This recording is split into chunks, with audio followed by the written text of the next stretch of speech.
First time in the history of time that a doctor's been early, you know. So some announcements. First of all, I'd like to wish Commissioner Francis a happy birthday for next Saturday, the 27th. I think he's going to be, is it 39 or 40? Yeah. Happy birthday. I wish your happy birthday today, too. Thank you. Mr. Thank you. Chairman. Yeah. Thank you very much. Which is today. Today, yes. Today's my birthday. Thank you. So any other commissioners have any announcements?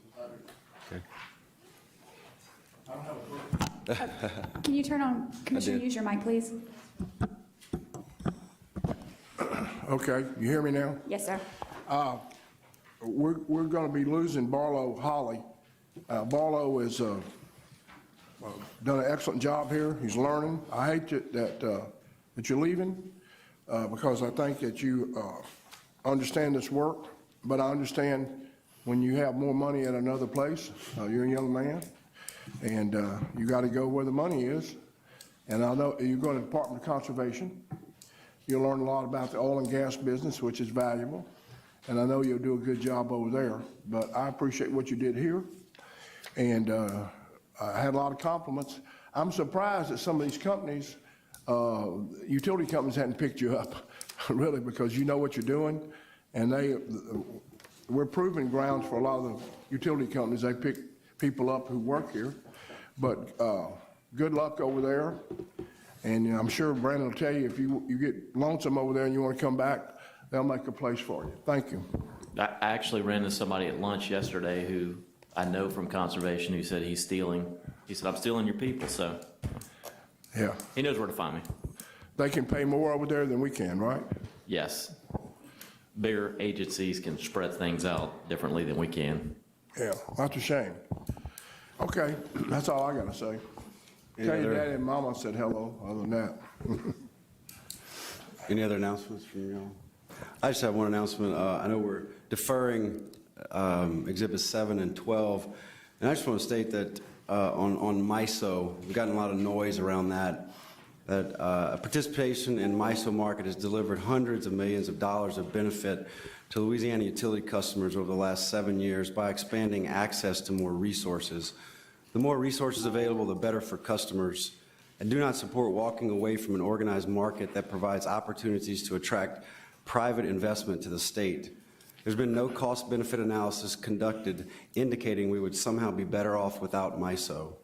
The Commission has expressed its concerns over a particular issue related to transmission planning and cost allocation, and I understand that MISO is scheduled to make a filing in December to clarify the issue. I look forward to that clarification and removing the uncertainty around this issue in December. I'd like to make a comment, Mr. Chairman. Commissioner Scametta. Can y'all hear me like this? Okay. MISO will be making a filing in early December, which will be prior to our December meeting, which hopefully staff will have a chance to review in advance. But the good news is there are alternate markets available if MISO does not prove to be the economic value to the citizens of the state. And there is a oncoming market to the southeast through southern companies called Seam Market, which is, albeit in its infancy, we are looking at. And also Southwest Power Pool has its own market and also potentially a market that does not include transmission costs. I believe it's called Market Plus, or a name similar to that. So we would not leave a market without having another option open to us. What we want to find is the best value for the citizens of the state of Louisiana and not just stay in a market simply because it's a market. So thank you. I won't say so. Commissioner Campbell. You know, last week or something, last month, the argument around here, well, they're doing something up north and we're paying for it down south, wasn't it basically what they were saying? Yes, sir. Let me remind you something. I represent North Louisiana, and we're paying for all the storms we never have with energy. People in Ringo paid $15 extra a month for 10 years for Katrina. We don't have those storms up there. Well, if we have an ice storm, I see you looking at your partner there. Look at him good, Mr. Phillip. Seriously, people in North Louisiana pay for all these storms. We pay for them. And we love Louisiana, we know it. But think about that when you talk to north and south, and it's two ways, and I've talked to some people, but we pay for all these storms, and we don't have them because we just don't live on the coast, and I understand that. But sometimes maybe there ought to be some way that we say people in North Louisiana have to pay 10 years for Katrina. How much was it a month? $15 a month? More like, Huh? it was about 4. Well, I'd hear about the four. Well, that's $4 a month, and 15 years, was it? 10. $4, $48 times 10, 480, half of that's to $600 something dollars. But for everybody in your system. And you go from Arkansas to the Gulf of Mexico. So that troubles the people up our way. Why are we having to pay all that? So we're talking about last week about north and south. Sometimes it happens. We have an ice storm sometimes, and y'all have to help pay for the ice storm. But we really pay a lot in North Louisiana for storms that you guys have down here. And the people know it. Every time I make a speech or go somewhere, that's the first thing they ask me, how come I gotta pay this and pay this and pay this? So I just want to bring that out. I'm not saying divide up the state, but that's basically what we were talking about last time. There's some inequities there in Louisiana with energy, but, or anybody else. So I'm not advocating splitting the state, because I mean, if you do that, you're gonna have to pay more in New Orleans.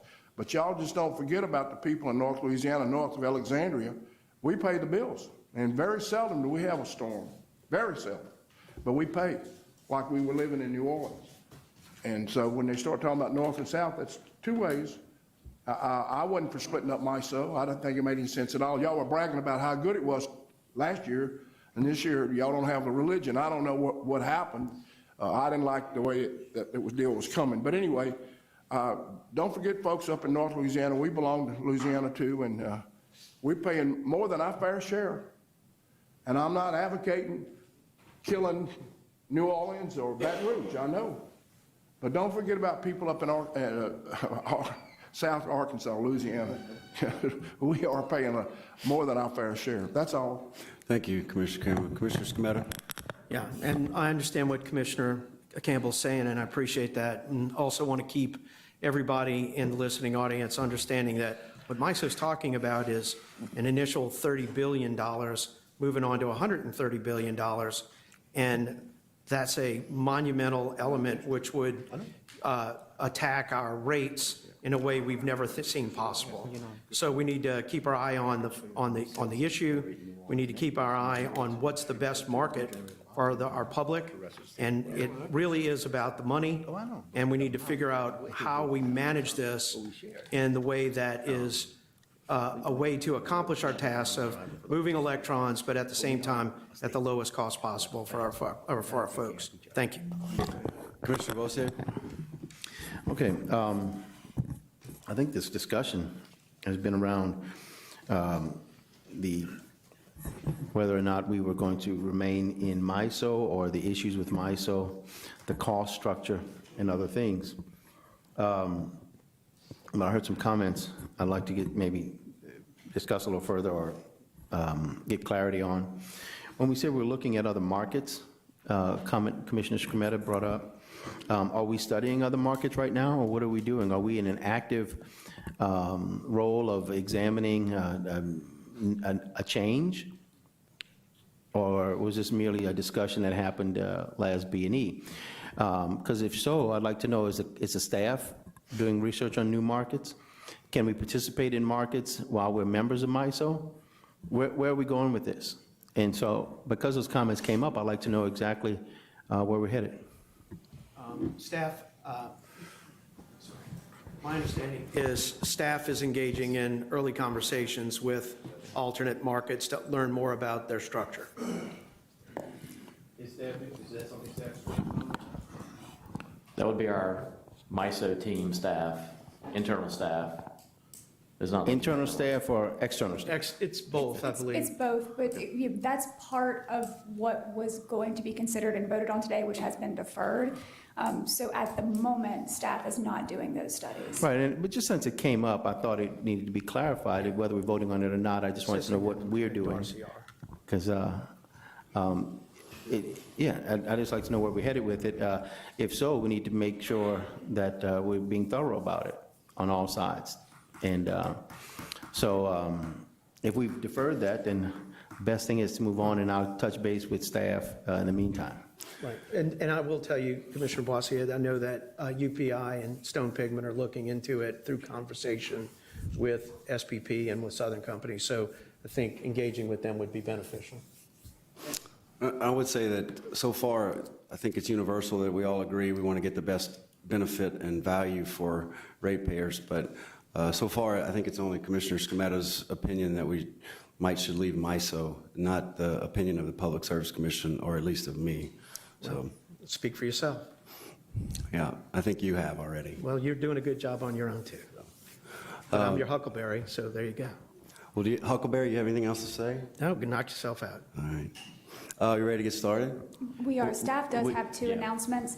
The first announcement is the December B&E will still be held in Natchitoches, but it is on Tuesday, December the 14th at the Natchitoches Event Center.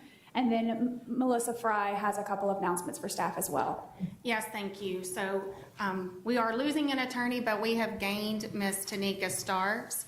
She is going to be handling the transportation matters for the commission, and Justin Bello is transferring up to more utilities-related dockets, and he will be taking that role going forward. We're glad to have her. She's been in private practice. Prior to that, she worked for Judge in New Orleans and Judge Barriel, so we're glad to have her at the commission, and we welcome her aboard.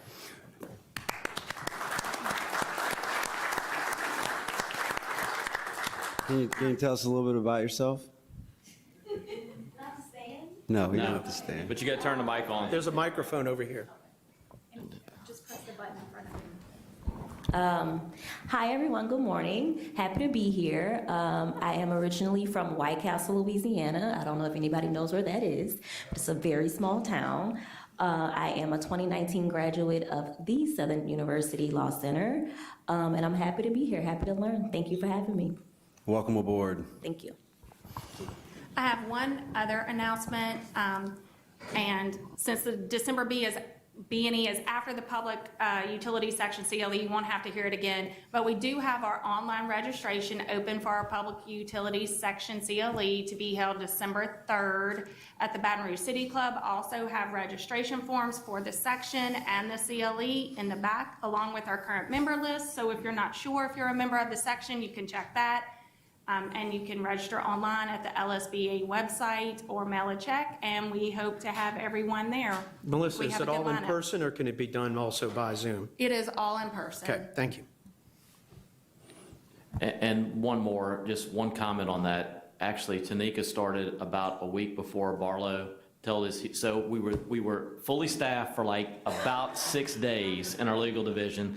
Unfortunately, that changed. One other announcement too, though, be looking at your email. LaTanya and I are working on the proposed schedule for 2022.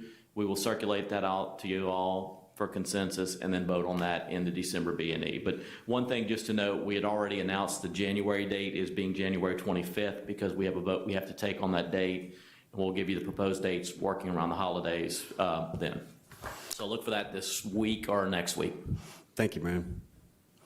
Catherine? So as Chairman Green said, we have 29 items with Exhibit 7 and Exhibit 12 deferred. We do have one executive session, which is Exhibit 17, that we will move to the end of the agenda, if the commissioners are okay with Yes, that. that'll be last. Okay. So moving on to exhibit number 2, it's docket number T36122. It's Louisiana Public Service Commission versus Hatfields Towing and Transport, an alleged violation of revised statute 45-161 through 180.1 by operating intrastate without LPSC authority, allegedly occurring on or about July 24th, 2021. Is a discussion and possible vote pursuant to Rule 57 on affidavit and stipulation executed by the carrier. So this will need 2 votes. And this is a proposed settlement between Hatfield's Towing and Commission staff for Hatfield's violation of revised statute 45-180.1 occurring on or about July 24th, 2021. As a result of the complaint, staff found evidence that Hatfields had conducted intrastate non-consensual towing and recovery services prior to complying with the requirements of revised statute 45-180.1 and overcharged for non-consensual towing and recovery services in the amount of $114.72. Staff subsequently issued a citation to Hatfields, and in response to that citation, Hatfield signed an affidavit and stipulation admitting to the violation, and it also agreed to the following: a fine of $1,000 with $500 being suspended, conditioned on Hatfields not violating any of the rules and regulations of the Commission relative to non-consensual towing and recovery services for a period of 1 year from the date of the executed stipulated agreement. And the Hatfields agreed that the fine of $500 together with a $25 citation fee for a total of $525 would be submitted on or before December 1st, 2020. Hatfields would refund the overcharge in the amount of $114.72 and provide proof of that effect to the Commission on or before November 3rd, 2021. And the Hatfields will file all documents required for the issuance of a common carrier certificate for non-consensual towing and recovery services on or about November 3rd, 2021. And that failure to comply with any of the requirements of the affidavit and stipulation would result in $500 of suspended portion of the fine becoming due immediately. Staff recommends that the Commission first exercise its original and primary jurisdiction under Rule 57 to consider the affidavit and stipulation, and second, accept the affidavit and stipulation executed on October 21st, 2021 for fines and fees totaling $525. Move 57. Well, we need a Rule 57. That's what he just said. Oh, I'm sorry.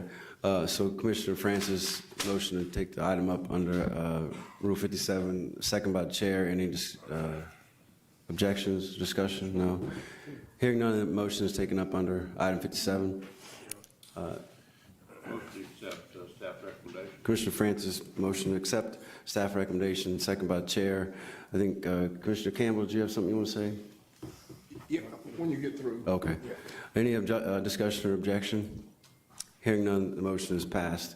I think Commissioner Campbell wants to say something. Hey, I forgot, I know that companies are, Commissioner, will you pull your mic down, please? I know all your companies are mad as hell at me for forgetting to go over our little deal we do at the first of the month. Look like the co-ops are killing people, man, with the rates. Claiborne's at 9.7, Concordia's 9.8, Northeast is the lowest, 9.1, Sleeka, 9.7, and then when you get up here to Clico, we jump up to 13.5. Man, we ain't doing bad up there. We're gonna get up to 15 before first of the year.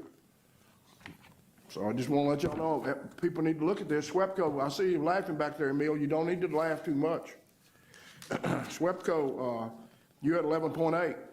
So, you know, I've told y'all, we watch these things. Y'all need to look at them. These are the people's money they're spending here. 13.5, man, that's getting on up there. Pretty soon, when you hit 15, let me know about it here. I want to give y'all a round of applause when you hit 15 cents per kilowatt hour. That does great things for poor people. Great things. Thank you. All right, thank you, Commissioner Campbell. Catherine, next item. Exhibit number 3 is docket number I-36175, Clico Power's request to initiate integrated resource planning process pursuant to the general order corrected in docket R30021 dated April 20th of 2012. This is a discussion and possible vote to hire an outside consultant, and we received 3 qualifying bids. The first is London Economics of $69,910 in fees and $3,882 in expenses for a total budget not to exceed of $73,792. The second was J. Kennedy and Associates of $97,500 in fees and $2,500 in expenses for a total budget not to exceed of $100,000. And the third is John Torpy of $126,400 in fees and $3,500 in expenses for a total budget not to exceed of $129,900. And staff makes no recommendation as all 3 bidders are qualified. Mr. Chairman? Yes. I got something I want to read into the record, and I want to recommend the number 2 bid of Kennedy and Associates only because I oppose the low bid of London Economics for the following reasons.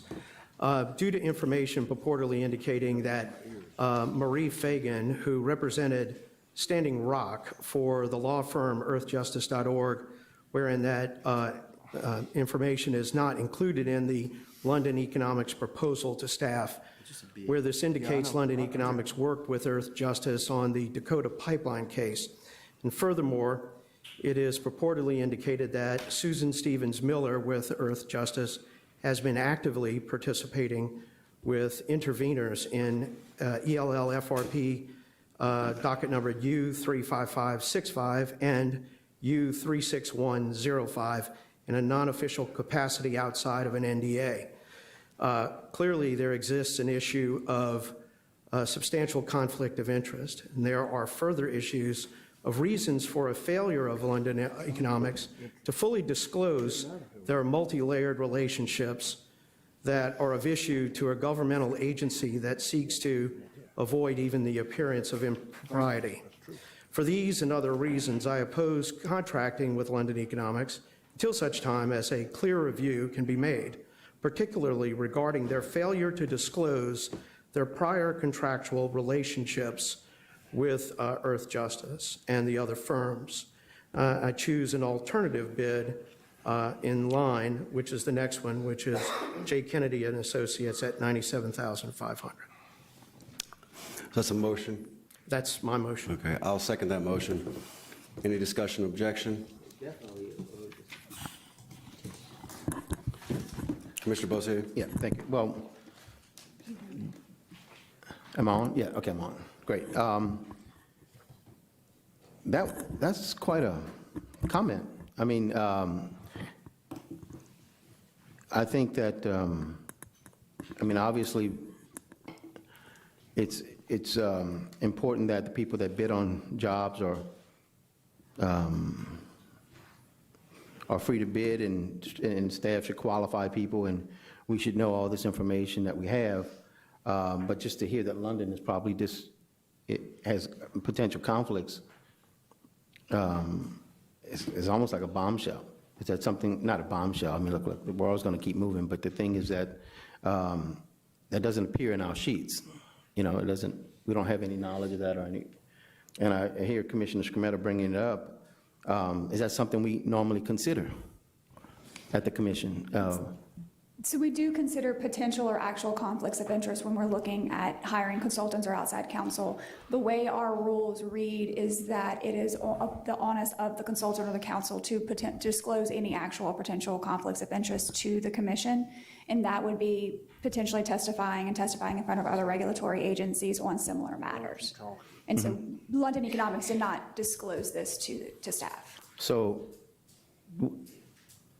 and then if they disclose that, If then they had what would the staff do about If it? they had disclosed it, we would review what the actual subject matter was in the other case. We would look at it, see how it conflicted, if it conflicted, and make that decision, and then notify you guys of the disclosure as well as what staff's position would be on Okay. it.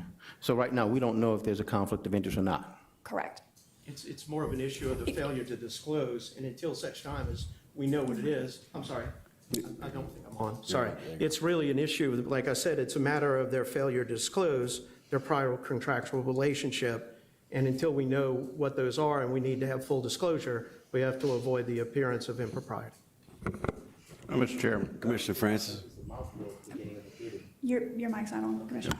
Yeah, I just found that to be, you know, a lot. We've never had a bid to be addressed like that at the commission level, especially at the moment of hiring, so. All right, well, thank you. Have we made a decision on this one? Well, Commissioner Francis has a Chairman. comment, and we've had I'd a like to ask motion. Commissioner Scremetta, Well, when I did he, yield. Go ahead. but ask Commissioner Scremetta, when were you made aware of this information? I've been looking at it for the past couple of days, and I sat here and wrote it up this morning. So, you know, I just wrote up the way I thought we'd address it. And I think addressing it in the way that, you know, we look at this mostly as not so much as a conflict as a failure to disclose at this point, so London Economics can come forward in the future and bid, but they have to make sure that they need to start looking at how they bid in the future to make sure they disclose so we can ensure there's no conflict of interest. I think it's good that any of the commissioner would, look for information like what Commissioner Scremetta just brought up. But on the same hand, this has just come to our attention, to most of us today. Is there a problem to defer this vote to next meeting, or do we need to make a decision today on it? I think the issue is, once there's a failure to disclose on this particular issue, that an exclusion's warranted, but in the future, that they can come forward and disclose. And for me, it's hard to correct this kind of failure on this particular issue. I don't think it's a problem down the road. I'm not asking for a permanent ban on them, but I am asking for them to have to correct their actions on the road. The problem is they've got 3 bids on this docket, and, you know, they're going to face the same question mark on all 3 of them. And they need to understand that there are, you know, issues that they face that they've got to live up to when they bid on a public agency. And I think it's the right thing to do. So for me, it's either, if one of them that they're the only bid on, so that one's going to have to go back out for bid. On the second one, there's 2 of them that do allow for an alternate bid in the next in line, and I'm okay with that.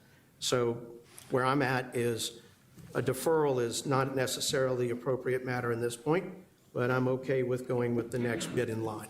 Well, I think we need to be fair to these contractors. I'm not aware of this information. I'm not disputing Commissioner Scometta's Well, and the staff has research, confirmed it. But Staff confirmed your it. staff has confirmed this allegation against the company? No. So we Yeah. are, They just said that they confirmed that they did not disclose. correct. So with London Economics putting this bid together and responding to the staff's RFP, they did not indicate that they were also testifying on behalf of Earth Justice in another regulatory matter not in front of this commission. So that's what Commissioner Scarmetta is indicating, is it wasn't a disclosure of a potential conflict in order for staff and the commission to make the determination that there was or was not a conflict. And per our order and per our rules, they should at least have disclosed it to us. That's what the rules are. So We're not sure if there was even a conflict. We just don't Correct. know. At this point, the way our rules read is if there's any potential conflict that the consultants or outside counsel would deem appropriate, they disclose that to us. We do some information. We've done this in the past, you know, in the sense of we don't believe this is a conflict, but I'm disclosing this to the staff, let the staff look at it and make that determination. So it could have been that they just thought it wasn't a conflict, so they didn't disclose it. Correct. Or it could have been the opposite, which is a non-disclosure for other reasons, but we don't know until we find out. So this is something simple enough to clarify. And so the current motion on the table, Commissioner Scometta's motion to accept J. Kennedy Associates, and I've seconded. We've had discussion. I'm going to ask the question. Why don't we just put this off if it's not crystal clear and bring it up next time? It's not going to kill anybody, is it? For an IRP, I mean, I'm going to look at Ms. Fry because she's more familiar with the procedural schedule of them. If a delay of a month would not affect the docket moving forward, because the IRPs have specific timelines that have to be met. That's correct. So the IRP general order has a proposed timeline, and 30 days from the filing, there is filing of assumptions, and then 30 days after that, there's a technical conference. And based on the timeline, the Entergy technical conference would need to be held in the December timeframe. However, the staff can modify that schedule for good cause shown. So if the commission wants to postpone the hiring of a consultant, it would affect the timeline, but you could essentially make the decision to adjust that timeline. I mean, do we have to adjust our timeline to accommodate a faulty bid? This I would mean, be this up is to what the it is. commission. Right. I mean, in my viewpoint is, you know, a disclosure is fairly straightforward. And if a law firm or a consultant know what they're facing here, they know that they have an obligation to disclose. And it really shouldn't be a problem. And, you know, an oversight issue is if they make a mistake, they carry the weight of it. You know, we've got a job to do, we've got schedules to keep, we've got stuff we got to get done. So, you know, my 2 cents is, you know, they make a mistake, then they've got to not make a mistake the next time they bid. So I'm okay to move on with the secondary bidder and just keep moving on and getting this going. Catherine, let me ask you something as far as what way you're going to handle this from the staff.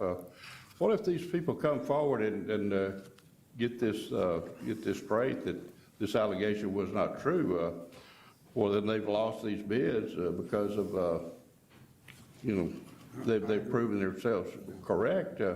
Will they just lose the business just They would because lose of an this bid accusation? they would lose this bid for failure to disclose, as Commissioner Scarmetta was indicating. So they won't reinstate, they won't get the job if they come in and. But they could bid on future RFPs, and if we're redoing the one that they're the sole bidder on, they could potentially rebid for that one and get that. And they've confirmed that they did fail to disclose. They have confirmed that they had a failure? Yes, Catherine. staff was not aware of LEI. LEI did not disclose to me that they were participating on behalf of Earth Justice in another docket. So she confirmed it. That is accurate. Okay. Okay. So I just want to clarify, Commissioner Francis, did you have a substitute motion to defer for a month? Yeah, I want to make a substitute motion that you put it off till next month. And the reason let them come in and, like Mr. Francis is saying, the guy got the job. Now we're telling him we didn't because you have a conflict, but there's no concrete proof.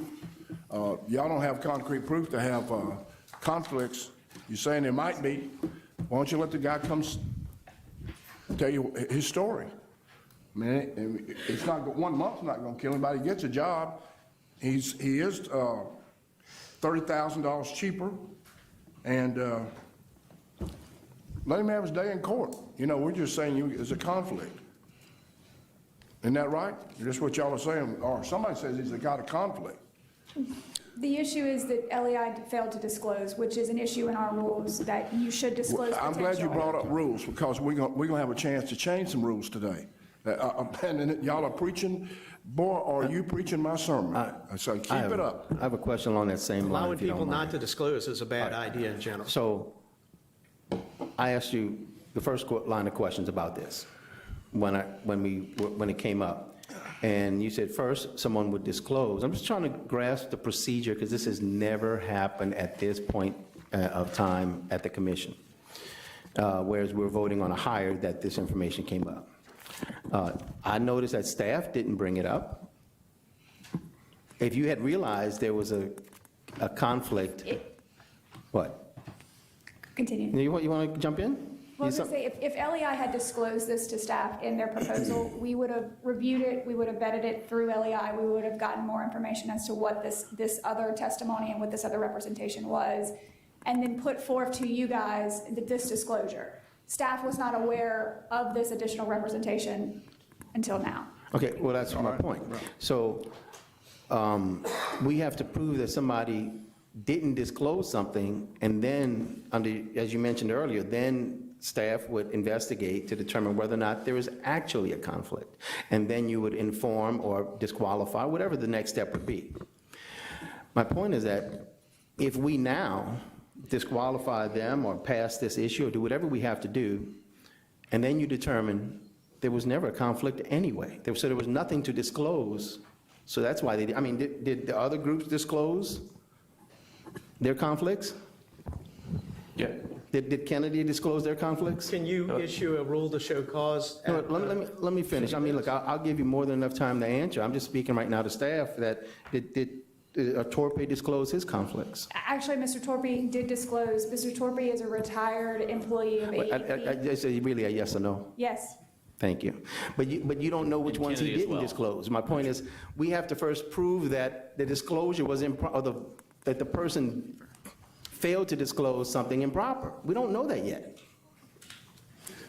So the fact that people didn't disclose what you don't know about is not something you can disqualify someone for necessarily. You have to do your investigative work to say, guess what? You do have a conflict and you failed to disclose. You can't say you failed to disclose because you haven't done the research to determine whether or not there's a conflict yet. Well, why don't the staff have a hearing on it between now and the next meeting? I got you, but I just want to, you're condemning somebody here in an open session, in a public meeting, without any information or any research. Well, I did And you're research. condemning him for not disclosing, and I'm not defending him. I'm hearing this process, and I can't believe my ears. How do you prove someone failed to They disclose a conflict that they may or may not even have? Did they You disclose understand? it? Yeah. If there's no conflict, then there was no violation of a failure to disclose. Yeah.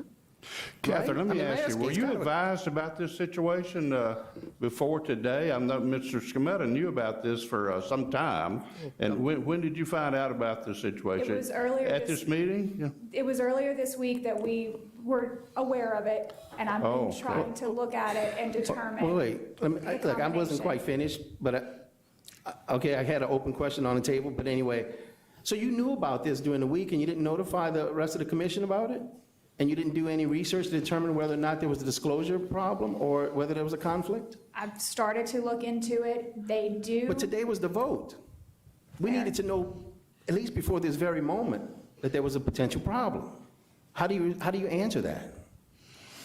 As our staff, shouldn't we know? Even if there's a suspicion? Well, don't take it out on staff. So I But think look, that, I've done enough. Y'all go ahead. let me interrupt for 1 second. I think the point You can take it out on is, me. Don't No, take I'm it not out on taking it them. out, it's just, do we have a legal process here? What's going on here? Do we have conflicts? What are we doing?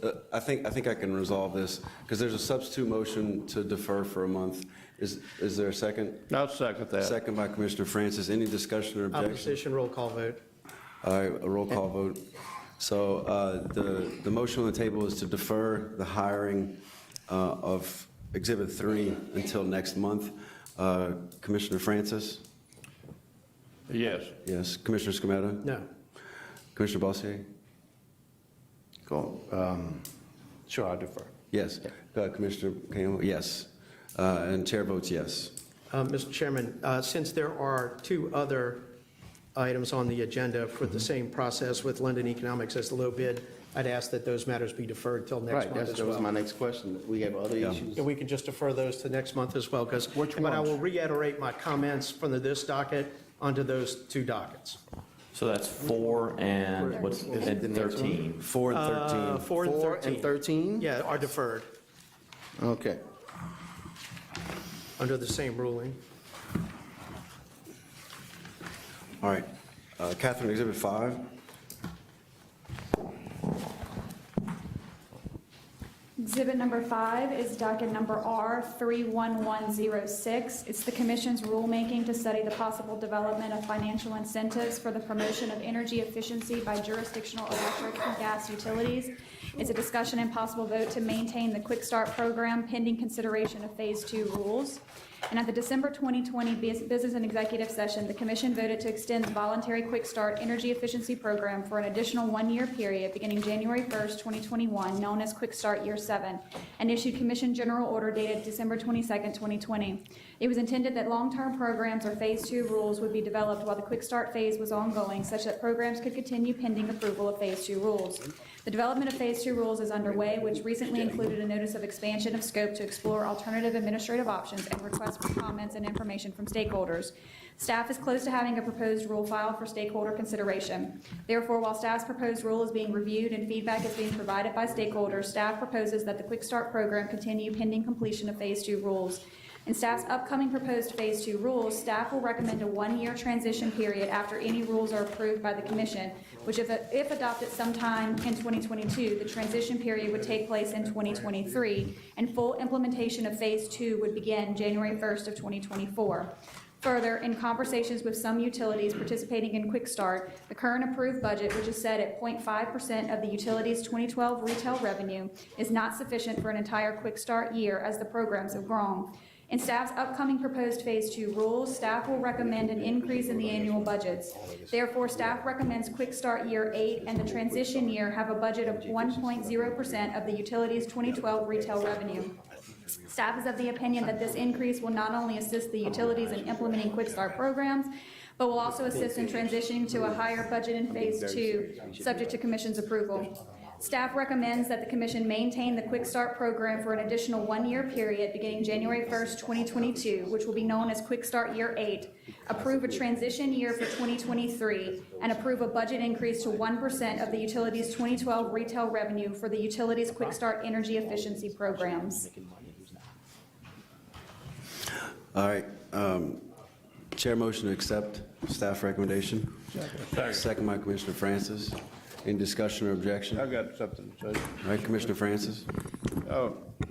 In District 4, we're proud to serve the public with the with the energy efficiency program. We see a lot of value in it, and I know that the co-ops have several great co-ops in my area that have opted out, and just want to tell you that you can get ready to come in if I can get the other commissioners to vote that way. So instead of us telling you how to outrun your business, our door is open to any suggestions you have about how you can come in and help us add to the benefits of the energy efficiency program. Thank you. And that's a quick start. We vote. Commissioner Bosse, did you have something to say? No, it's funny we call it quick start. It's been years in the process. That's basically it. I think we can do a whole lot better than this. And I think going forward, even though we may vote to pass this today, we can do a whole lot better in Louisiana than this. How many years is this quick start? We could at least rename it. Fair. This That's would be year 8. minimum. And then we can rewrite the rest of it. Yeah. But Start with the title. we're going to have a much better energy efficiency policy going forward. We can improve this, but this has got to change. It's That's coming my quickly. comment. It Everybody is. heard me? It's Everybody got coming. it? Got Okay. it. You should have it in your inbox this afternoon. All right. We didn't want to confuse the issue. It's coming. How quick? By this afternoon? This By this afternoon. afternoon. I told her to hold off to not confuse this vote. Thank So is there any discussion, any further objection or discussion? There's no vote, I don't think. Hearing none, it is passed. Next. Exhibit number 6 is docket number R36131, Louisiana Public Service Commission's determination of commission jurisdiction over the various methods of providing electricity to electric vehicles and the infrastructure associated therewith. It's a discussion and possible vote to hire an outside consultant, and we received one qualifying bid. The bid received was from McHugh Group of $43,600 in fees and $1,050 in expenses for a total budget not to exceed of $44,650. And staff makes no recommendation as the sole bidder is qualified. Move to accept the low bid of I got a $43,000. question. There's a motion to accept low bid, and Commissioner Campbell has the mic. Commissioner, can you? Yeah, I heard the sermon this morning about conflict of interest. Couldn't be more timely. Couldn't be more timely. So I got a few questions I'm gonna ask the staff, okay? I want you to explain the criteria you use when you determine whether a bidder is qualified. In this case, we appear to have a bid from a former AT&T employee and a former lawyer. I'm curious to know how their backgrounds qualify them to serve as consultants to us on dockets related to electrical vehicle chargers and distribution grid. I have a lot of doctor friends that are internists, but if I had a broke bone, I'd probably go see Mr. Green because he's not an internist, he's an orthopedic surgeon. And I feel better with him than I would just one of my good friends as an internist. So I have a problem with these people that got this deal. They're not, I don't think they're qualified. But anyway, let me go on. I'd like them, but I wouldn't want them to operate on me, subject to the matter expertise. Staff, please help me understand the process you use to determine when someone is qualified. I want to know about that. Second, when consultants and lawyers respond to RFP, they're asking us to let them represent the Public Service Commission. I think we all want to guarantee that there are no conflicts of interest when we select someone to represent the commission. Staff, I'm asking you, do we currently require people who respond to our RFP to declare whether they or their immediate families have any business dealings or interest with any of us, with any of the commissioners? Do you do that? Do you ask them, hey, do you have any business dealing with anybody on this commission? That is not a question we Okay, ask. needs to be. Okay, if we don't include that disclosure now, I would like for you to come back in December meeting with language that makes it clear that the people who respond to our RFP will be required to disclose whether or not they have immediate family members or are involved with any private business partnerships with members of this commission. I think we need that rule. That would help a lot. You know, it's just and you can write that up. Now, I have a question for Mr. McQuaid, but I see he's not here today. These are very, very important questions, and he's the only one who can answer them. So if he's not here, I'm not about to vote for this. And I think we ought to put this off till Mr. McQuaid comes back here. These questions are directly to him, and he's the only one capable of answering them. And they're right to the point, and they must be answered.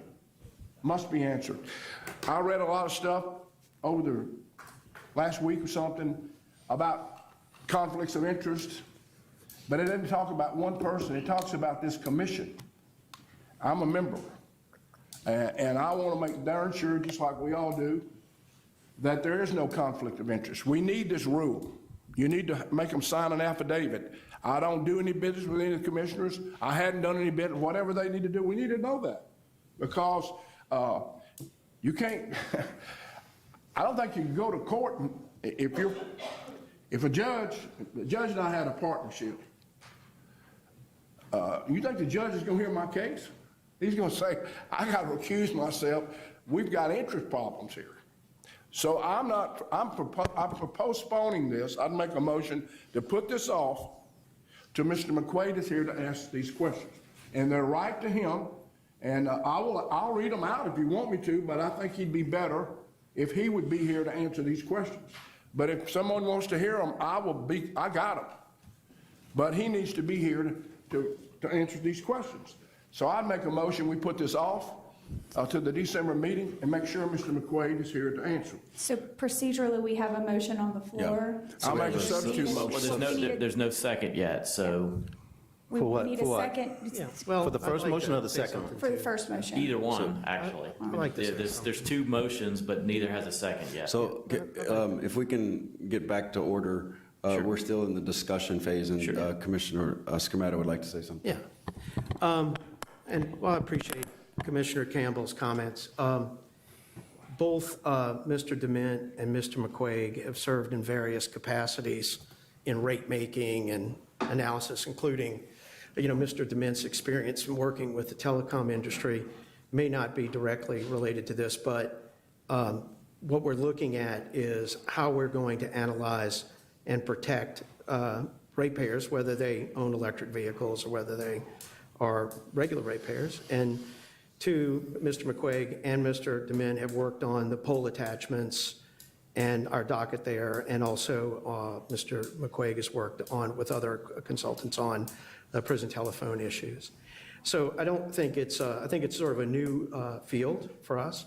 We did not get anybody else. We need to start moving forward on this because we already have people who are operating in the state, and we need to protect the consumers in the state. So I don't see any real issue with that.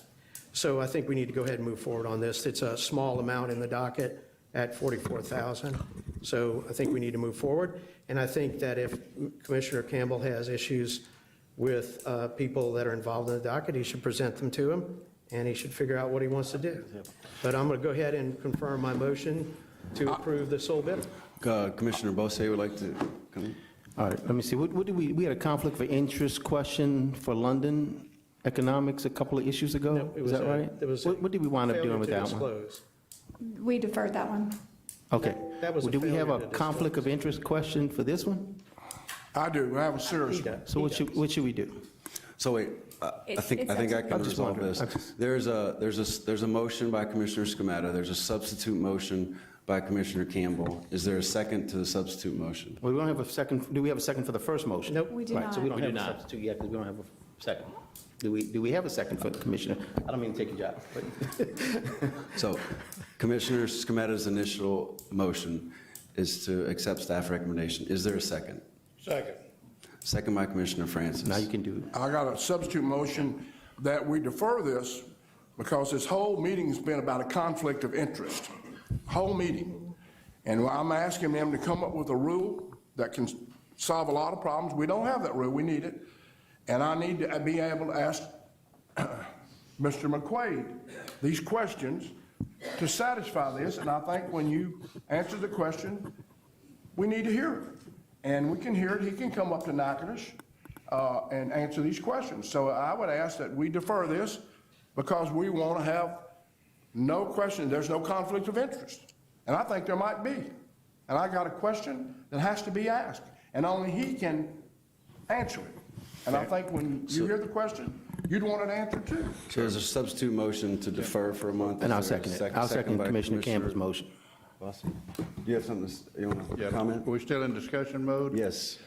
As far as my representation of District 4, I think McQuaid and Dement are okay with me, work for us. Okay. So on the second, on the substitute motion, we have a motion and a second. Is there objection? Yes. Objection by Commissioner Scametta. We'll move to a roll call vote. So this is a roll call vote on the substitute motion to defer. Commissioner Francis? No. Commissioner Scametta? No. Commissioner Bossier? Yes. Commissioner Campbell? Yes. Chair votes yes. Next. Good job. Exhibit That's number deferred. 7 is already deferred. Exhibit number 8 is docket number S36158, Clico Power's application for authorization of a non-material upstream restructuring of MIP Clico Partner LP's indirect interest in Clico Power LLC. It's a discussion and possible vote on staff's report and recommendation. On September 28, 2021, Clico Power filed an application seeking commission authorization for a non-material upstream restructuring of MIP Clico Partners LP, an upstream entity holding an indirect ownership interest in Clico Power. One of the passive investors in MIP Clico Partners, Allstate Insurance Company, sold its life insurance and annuity businesses that owned passive interest in MIP Clico Partners, and AIC will retain those dollar interests through AMCO PF2, another existing passive investor of MIP Clico Partners owned by AIC. Approval of this transaction is specifically required pursuant to the Commission's March 18, 1994 General Order, which requires approval of the transfer of ownership and/or control of public utilities and common carriers, subject to Commission jurisdiction. Notice of Clico Power's application was published in the Commission's official bulletin, and no interventions were filed. In April 2016, the Commission authorized the acquisition of Clico Corporation, Clico Power's parent company, and Clico Power by a consortium of investors, including MIP Clico Partners, which owns and controls a 53.9% indirect interest in Clico Power. The proposed restructuring will maintain AIC's direct and indirect ownership interest in MIP Clico Partners as they presently exist, and it will prevent the transfer of those indirect interests to a third party unrelated to AIC. The proposed AIC restructuring is being requested because AIC is selling its life insurance and annuity businesses in separate transactions that will result in the transfer of AIC's subsidiaries. As part of the negotiations related to the sale, AIC has agreed to retain its interest in MIP Clico Partners. The proposed AIC restructuring therefore preserves, rather than changes, the current upstream ownership of MIP Clico Partners and of Clico Power. Staff filed its report and recommendation on November 3, 2021, wherein staff reviewed the proposed AIC restructuring as well as Clico Power's analysis to ensure that the 18 factors contained in the Commission's 1994 General Order have been satisfied. Staff concluded that the proposed restructuring will not have any impact on Clico Power's quality and reliability of jurisdictional services, the terms and rates and conditions of the jurisdictional services, and if the proposed restructuring is approved, the Commission will retain all authority it currently has over Clico Power, its parent company, and all upstream owners. Staff determined that the proposed AIC restructuring will not have any impact on Clico Power's compliance with the applicable merger-related regulatory commitments adopted in Order Number U33434-A, and all of those regulatory commitments will remain in full force and effect. Staff recommends that the Commission accept staff's report and recommendation filed into the docket on November 3, 2021, and determine that the requirements of the March 18, 1994 General Order have been satisfied, and that the authorization for the proposed AIC restructuring be granted subject to certain conditions summarized as follows. The relief sought in this docket under the specific facts and circumstances in effect today satisfy the requirements of the 94 General Order. Should any future restructuring trigger the requirements of the 94 General Order, Clico Power shall submit another application to the Commission, and all of the provisions of Order Number U33434-A, including the regulatory commitments adopted in that order, shall remain in full force and effect. Chair motion to accept staff recommendation. Second. Second by Commissioner Campbell. Any discussion or objection? Hearing none, Exhibit 8 is passed. Next. Exhibit number 9 is docket number U34109, Louisiana Public Service Commission's audit of the fuel adjustment clause filings for Entergy Louisiana for the period beginning January 1, 2014 through December 31, 2015. This is a discussion and possible vote on a joint report on settlement. On June 30 of 2016, the Commission initiated a review of the costs recovered through ELL's fuel adjustment clauses for the period January 2014 through December 2015, pursuant to the Commission's November 6, 1997 Fuel Adjustment Clause General Order. Staff filed its audit report of the EL's fuel adjustment clause filings on January 12, 2021, which was published in the Commission's official bulletin. Timely intervention was filed by Louisiana Energy Users Group, and leave was granted to the Sierra Club and the Alliance for Affordable Energy for late intervention. Staff's audit report indicated that generally ELL complied with the filing requirements of the Fact General Order. However, staff did have 3 specific recommendations regarding additional reporting during outages and formatting of the monthly reports. Following negotiations between ELL and staff and discovery by the interveners, the company and staff provided notice to the interveners of an agreement between the two on staff's recommendations subject to certain modifications. And upon notification, staff and ELL began negotiations with the interveners to resolve the docket, which was ultimately successful. On November 3rd, 2021, Entergy and staff filed a joint report on settlement, providing notice to the administrative law judge that a settlement had been reached, and attached a copy of the proposed stipulated settlement executed by all parties, either in support of the settlement or indicating their non-opposition thereto, resolving all issues in the docket. The major terms of the settlement are summarized. Entergy will begin recording LMP prices during unplanned generation outages at the applicable generator bus and the cost of replacement energy that is above the marginal cost or bid price for that generator. Entergy will generate and retain contemporaneous net margin analysis of its daily unit commitment decisions regarding Nelson 6 and retain that data underlying each analysis, including a breakdown of Nelson 6 production cost and forecasted market revenue or LMP until the fuel audit for the given time period is complete. Entergy will provide additional formatting in its monthly fact reports beginning 6 months from a commission order herein, providing consolidated fuel summaries aggregating the individual generator reports. And in future fact audits opened by the commission hereafter, staff commits to review any unsolicited offers received by the utility pursuant to the commission's Fact General Order. Staff recommends that the commission accept the settlement filed into the record on November 3rd, 2021, resolving all issues in this docket. Chair, motion to accept staff recommendation, second by Commissioner Campbell. Any discussion or objection? Hearing none, Exhibit 9 is passed. Next. Exhibit number 10 is docket number U35418, Ascension Wastewater Treatment and East Baton Rouge Parish Wastewater Systems request for a letter of non-opposition to the proposed asset transfer of system assets of Lakes at Jamestown subdivision owned by Ascension Wastewater Treatment to the East Baton Rouge Parish Wastewater System. This is a discussion and possible vote pursuant to Rule 57 to accept the uncontested proposed stipulated settlement. This was Exhibit 7 last month, and this will need 2 votes. In 2019, AWT requested the Commission's approval or non-opposition to the transfer of all of its utility assets, including those serving the Lakes at Jamestown subdivision, to the Ascension Consolidated Utility District Number 2, pursuant to the Commission's 1994 General Order. Following 2 interventions, the initial request in that matter was amended to sever the utility assets located at the Lakes of Jamestown subdivision from the subject matter of that request. The present docket was initiated by AWT filing the instant request on November 22, 2019. Notice of the request was published in the Commission's official bulletin, with the City Parish Alvarez Construction Company timely intervening and National Water Infrastructure filing a petition for late intervention, which was granted on July 8, 2020. Following numerous status conferences, AWT, the City Parish, Alvarez, and NWI engaged in settlement discussions that ultimately resulted in the execution of an uncontested proposed stipulated settlement, agreeing to the conveyance of the utility assets from AWT to the City Parish subject to conditions. This was filed into the record on October the 6th of 2021.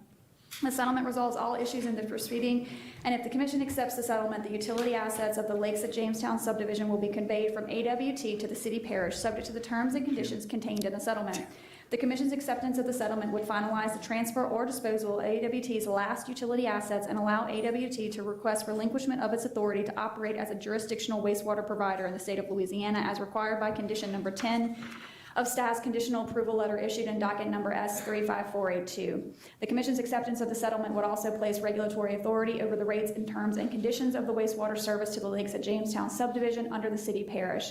The settlement contains several ratepayer protections in its conditions, including measures to prevent double billing during the transfer, protections against the interruption and impairment of sewer services to the customers.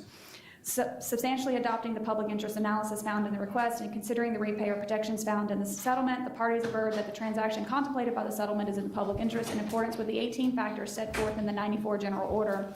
Staff likewise found that the settlement to be in the public interest in accordance with the 94 General Order.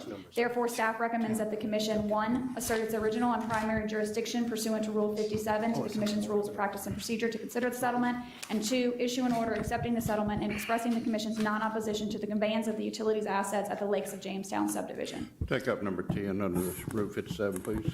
Do we have a discussion on this one? Can we, Mr. Chairman? Yes, so we have a motion to take the item up under item 57, Rule 57, Commissioner Francis, second by the chair. Any objection to taking the matter up under Rule 57? Hearing none, now we'll enter the discussion phase. Okay. Motion to accept. Okay, motion to accept by Commissioner Francis, second by Chair, and now we have discussion. Yeah, is questions about the rate case. Is anyone here representing this case this month?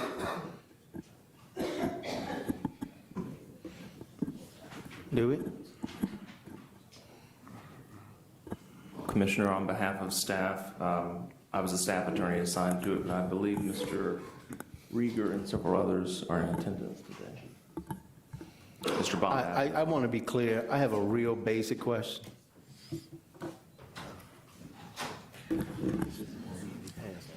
Can you both identify yourselves for the record, please, and sign a yellow card if you're not an attorney? If you're an attorney, please sign the clipboard.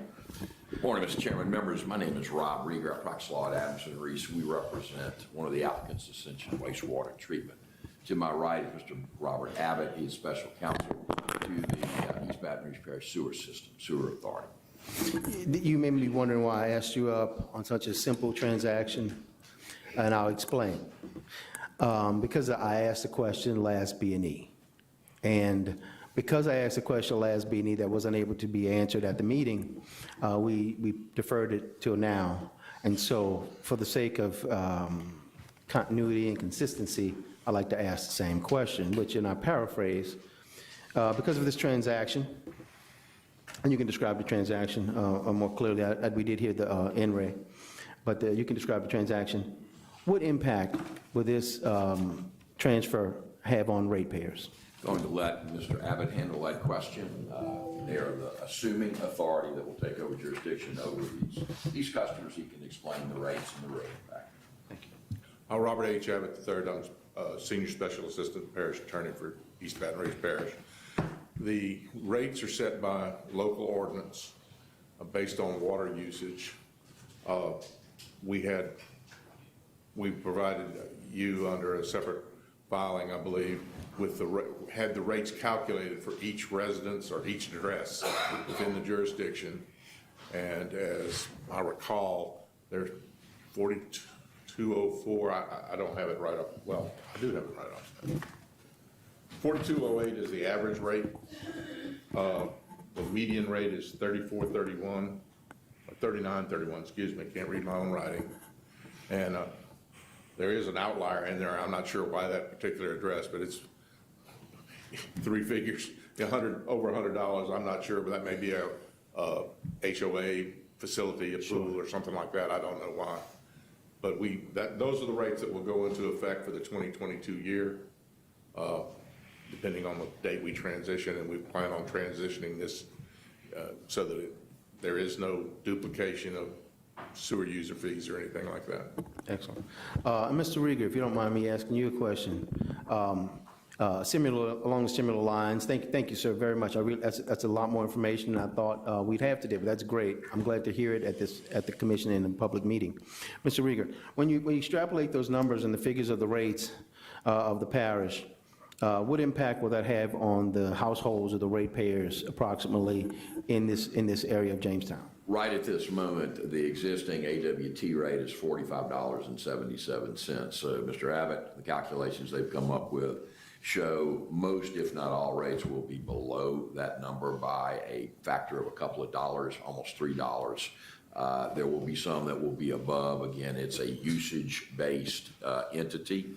I would share with you, I have two close friends who live in this neighborhood. One is a empty nester couple, another has a young family with young children.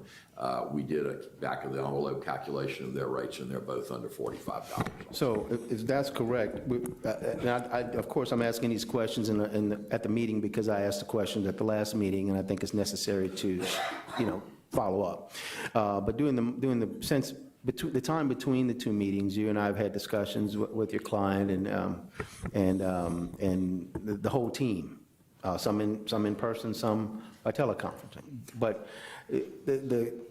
as I understand it, just as you said, nearly $3, $2.96 roughly, yes. will be a reduction of what the average household or ratepayer would probably see. Now, it may not be perfect for absolutely everyone, but on the average household should get Yes, an sir. actual reduction. And so I just want to be clear. I think these are pertinent questions whenever we have transfers, whenever we do business, transactions of any type with utility companies, be it water, power, any kind, that we ask questions of the impact on the ratepayer. And by no means is my line of questioning to harm the transaction or to suggest that it would be anything other than a better deal. But it's necessary that we know that and we hear that and we can say it out loud. Because I asked the question, now we know, at least we expect that the rates will actually go down by almost $3 over the current situation. Yes, So sir. as far as I'm concerned, I'm satisfied with that, and I'll be more than happy to share that information with people of Jamestown as well when they should call and talk about the transaction. And I'm all done here, Mr. Chairman. Thank you. Commissioner Francis has a question. Counselor Rieger, Yes, sir. we're voting today to approve an asset transfer, right? Yes, essentially facility. Now, and our staff has studied the rates from before and after. And Yes, sir. it's in their remarks here. In the future, who will this new entity that's going to govern this asset, will they be the ones that sets the rates? That'd be like the parish government? Is that Yes, sir. true? That's Mr. Adams' client. Yes, so the Metropolitan Council will set the rates. Can they Actually, raise the rates at any time? They actually go up 4% a year. I will tell you that. Okay, well, that's pretty, that's a real world business, you know, have a price of living increase. I could go for that. Will the Public Service Commission have any authority or any position in the future running of this asset and the pricing? No, sir. You will have to come back before us anymore, so simply put, it's none of our business anymore, right? Okay. Well, Okay. I don't want to say, cut things off, because there's a possibility that we will be acquiring other assets. I think after this one, there may be 10 other private treatment facilities within the parish. And as our collection facilities get within 300 feet of one of these treatment plants, there is the possibility that we actually have an ordinance that says they have to connect, but there's not quite as simple as that. So we will possibly be back for another letter of non-objection or two Okay. as facilities are built out within the parish. Well, I hope you can continue to assume with a little bit of a lower rate and then get on this regular annual increase that we all live with instead of waiting 10 years before we have another train wreck and have to straighten something out. So I hope you'll go buy some more of those out. Sound like a good plan. Thank you. And it seems like that's less than the current rate of inflation, so that's all we can hope for. So there's a motion and a second. Any discussion, any objection? Hearing none, the motion is passed. Next. Thank you, Mr. Chairman, members. Thank you. Exhibit number 11 is docket number U36154, Entergy Louisiana's application for approval of rate-making adjustment for interim Hurricane Ida financing and request for expedited treatment. This is a discussion and possible vote on an unopposed joint motion for expedited approval pursuant to Rule 57 of rate-making adjustments for interim hurricane recovery financing. So this will need 2 votes. Entergy and staff filed the unopposed joint motion for expedited approval pursuant to Rule 57 of rate-making adjustment for interim hurricane recovery financing on November 12, 2021, seeking commission approval of a rate-making adjustment applicable to Entergy's efforts to finance on an interim basis the significant cost of restoring its electric utility system after the damage caused by Hurricane Ida. Unopposed joint motion addresses the application filed by Entergy on September the 22nd of 2021, which was publicly noticed in the Commission's official bulletin, with Lug, Marathon, and the Alliance for Affordable Energy intervening. The parties have engaged in productive discussions concerning Entergy's application and the need for a rate-making adjustment applicable to an interim financing plan for storm restoration that serves the interest of all stakeholders. Lug and Marathon and the Alliance all are unopposed. If approved, the relief requested in the joint motion will not result in a change in customer rates and is without prejudice to the parties and the Commission's ability to review the prudence of restoration costs from Hurricane Ida. Entergy's preliminary estimates of the total restoration cost for Hurricane Ida is $2 to $2.4 billion. And in the past, Entergy has used a combination of debt and equity to finance storm costs in excess of storm reserves until permanent financing is in place. However, due to the 2020 hurricanes, Entergy currently has no storm reserves and needs to issue debt and/or equity to be able to pay Hurricane Ida storm restoration costs without straining its liquidity. Accordingly, Entergy requests to issue up to $1 billion in shorter-term first mortgage bonds to meet its near-term liquidity needs until the Commission can complete appropriate proceedings to review the restoration cost. The application also seeks the Commission's assurance that the short-term special purpose debt would be excluded from the derivation of the company's capital structure and cost rate of debt for rate-making purposes. The unopposed joint motion requests that the Commission issue an order authorizing the short-term debt up to $1 billion may be issued by Entergy to fund Hurricane Ida restoration costs on an interim basis, and that such debt should be excluded from the derivation of the company's capital structure and cost rate of debt for rate-making purposes, including the determination of the allowance for funds used during construction rate. As indicated previously, all interveners are unopposed. Therefore, staff recommends that the Commission exercise its original primary jurisdiction pursuant to Rule 57 to consider this matter, and 2, the Commission grant the unopposed joint motion filed November 12, 2021, and issue an order authorizing that short-term debt up to $1 billion may be issued by Entergy to fund Hurricane Ida restoration costs on an interim basis and be excluded from the derivation of the company's capital structure and cost of debt for rate-making purposes, including the determination of the allowance for funds used during construction rate. I think Commissioner Francis has I'd like to ask Philip May to come up and give us a little 2-minute talk on what's going on in Entergy. Got $1 billion here to, just a quick brief discussion. Sure. I'm Philip May. I'm President and CEO of Entergy Louisiana. With me is Mark Kleehammer. He is the Vice President of Regulatory Affairs for Entergy Louisiana. So the purpose of this is to ensure that we have adequate cash to pay our assistants that came in to help after the storm. So, following the 2020 storm season, we had approximately $2.1 billion of damage from multiple storms. And this last hurricane season, we had a devastating effect from Hurricane Ida that incurred an additional $2 to $2.4 billion. So the company is essentially responsible for $4.4 billion of cost and without any recovery at this time. And so this will provide an opportunity for us to have additional cash in so we can pay creditors, the folks that show up to help put the lines up and so forth. Those invoices are continuing to come in. This will help to pay for that. And as we continue, that will put us in a better financial position. That said, we are still woefully short of where we need to be in terms of recovering these costs. So there's still some work to do here. Well, this commission's very conscious of your credit lines and what a strain we've had on it, and we're here with you to help you. Just let's stay informed. I know there'll be some other needs coming in the future, and I appreciate the work you all do. And it's been a really been a tough job to keep the lights on, but I thank you for what you've done. Thank you. And Commissioner, may I make one comment, just for perspective? When Entergy is a big company, Entergy Louisiana is a very big company, and a lot of times we throw around numbers, and I don't know that it always resonates with folks. $4.4 billion is more than the revenue that Entergy Louisiana takes in on an annual basis. It is more than 2 times 2 years worth of non-fuel revenue. So when you strip out fuel from our revenue, call that $1.5 billion or so, it's more than 2 years of non-fuel revenue. On an ongoing run rate, Entergy Louisiana probably is about a $700 million company, and we're at $4.4 billion out the door. So it's very significant. I just wanted to reiterate that. Commissioner Campbell? Have you got any idea? First of all, I appreciate what you did to get people's lights on. I know it was devastating. I'm not making light of that. I understand that too. You got any idea when we wind up, how much you're going to have to raise people's rates?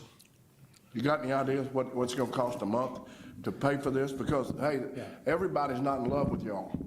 You know that, don't you? everybody's not on your side. There's a lot of people think that y'all have a lot of waste and this and that and the other, and I understand, but working with you up in Monroe, I've been able to work with you, but I'm the judge, you the guy, okay? So I want to know how much you think it's going to cost the consumers of Louisiana after we put all this together, about a month? How much will the bills go up? Okay, and I kind of want to go back to your original question about Katrina, because that was a significant About burden. what? About Katrina Rita, Yeah. which was a significant burden on our customers. That securitization financing, when it came off of bills in July of 18, was $4.35 a month for an Entergy Louisiana customer. How long? That was 10 years. It had an offset of about 70 cents a month, so the net was about $3.65 for Katrina for Entergy Louisiana customers. On the Gulf States customers, because this is pre-business combination, it was about $2.75 of a charge with an offset of about 46. Customers are still seeing that offset from some of the benefits that occurred from Act 55. So that was a net $2.11. High-level estimates, we believe that if we had rate-based this type of investment and just thrown it into the hopper, and this is how you do rates, you'd be looking at something like a $15 a month charge for 15 years. We think that going through the securitization route takes that to about $11 plus or minus. So it is absolutely a significant issue. We are very aware of that. Well, let me ask you another question. Now, I know y'all know how to play that Washington, D.C. game good. When you had tax breaks and all, y'all made out good up there. What you got in mind for Washington to pick up? All this is not coming from, a lot of it's going to be picked up by the taxpayers. I was talking about North Louisiana. There's a lot of people in Utah and everywhere else going to get to pay this. I understand that, but how much are y'all going to recover from Washington? How much money do you think, if you had to put an estimate today of your total damage, how much is your total damage down there, those storms? Yeah, so the total damage is in that $4 to $4.4 billion range from the prior two storm seasons, including winter storm and so forth. We had a visit with our delegation in D.C. 2 weeks ago. Mark joined us for that. We had discussions with each of our congressional delegation, our senators. We had also with the Senate and the House Appropriations Committee. CLECO joined us for that discussion. The letter request that came out from the governor requested $1.3 billion of support. We know we have to be strategic in this because it's very rare exception when private utilities will get funding from the U.S. government for this kind of thing. But the precedent for what we've saw in the last two storm seasons, there is no precedent for that in the entire history of this industry. The closest thing that comes to this is what happened to Florida Peninsula in 2004 and 2005 when they had Katrina, Rita, Wilma, I'll forget all of the storms here, but they had two Category 5 storms that struck the peninsula and so forth. And in those two seasons for Florida Power and Light, they had a total of 29,000 poles destroyed. Ida alone destroyed 30,000 poles. And so there is nothing akin to it in history. And for those reasons, I think that it's a... What's the total deal? I'm sorry? What's the total, 4.5 billion? It's in a range of 4 to 4.4. Let me ask you another question. This thing that just passed in Washington, was there any money in there to help? There are money that is not directly related to this storm. There's a couple of things. First of all, we're looking for a grant that would be directly applicable to our customers. So this is not relief for Entergy or for other private utilities. It would go But there is directly- money in there to help people weather these storms. Yes, but not to the utilities as of yet. I understand. There is money that we'll be looking for grants to improve things like raising our control houses into substations. There'll be things like protecting it from rising waters, for additional things. We'll be working on writing grants from these new bills that would help our customers, not for the storm costs we just incurred, but to further improve resiliency of our system going Well, forward. that's money coming in that proposal that was passed. That's correct. Listen, in all due respect for everybody in this room, we've been through a hell of a year. and we need all the help we can get. Let me see if I can say it the softest way I can say it. We ought to all be pulling together to pull Louisiana back. And I commend Senator Cassidy. for trying. And Congressman Carter. It troubles me how all the hell we're in and you can't get these guys to help you get this money down here to get people's houses back straight and their lives back straight. Right. That's me, and y'all, I don't want you to get mad at me because I said that, but I have a right to say what I want. They're going to bring this pile of money, $7 billion down here, $7 billion, and they're going to distribute it. And I was in the legislature almost as old as Mr. Green is, 27 years. And it always drove me crazy to see people vote against everything. But when the money's passed out, their mouth is open like an alligator. I know I want it all. They don't help you get the money, but they want to spend the money. And that drives me crazy because we're a state not on our knees because things are doing fairly well, but we need all the money we can get, and people won't vote to give you the money, but they'll be first in line to tell you how to spend the money. That's just what I've been reading the paper, and I think Cassidy, I give him credit for standing on up there and saying, hey, I don't want to be a hypocrite. I voted for it, and I'm going to help you spend it. You know? But I guarantee you, the rest of them are going to be wanting, I want this, I want this, I want this, I want that. Oh, I want it all. But did you vote? No, I couldn't vote for it, but I want it. That's just come from me, and I didn't mean to make you Republicans mad about it. That's just the way I feel about it. And if the shoe was on the other foot, I guarantee you I'd say the same thing. Same thing. Let's help each other and stop the name calling. We're in a state that needs help. You're up here asking for $4.5 billion or whatever. And you're asking for that money, but you just got through telling us that bills are going to go up $12 a month, $15 a month. And I just told y'all earlier, I don't have any reason. We're going to make the people up at Ringo pay $12 or $15 a month. And that's where the poorest people in Louisiana live, in rural North Louisiana. We fixing to tattoo them for $15 a month for 15 years. Now, you know, that's a lot of money. Yeah. It ain't no big deal to anybody up here. You just pay it. You wouldn't like it. You just pay it. But it's not like that with people. And when the electricity bills are going up now, we talked about that. Some of them are approaching 15 cents a kilowatt hour. And then you say, oh, by the way, I got a present for you. Put on $15 extra on that. So that's it. And if I made anybody mad, get mad. That's all I can tell you. Yeah, if I could just, and listen, I appreciate those comments, and I agree that given the number of low and moderate income customers we have, this relief is extremely important. So we are doing everything we can to mitigate the impacts on our customers. Securitization will drop those costs to closer to $11 a month, but that's still a burden. We will continue to work with our legislators and at the federal level to get any relief we can that will go directly to our customers. It will not benefit Entergy, it will benefit our customers.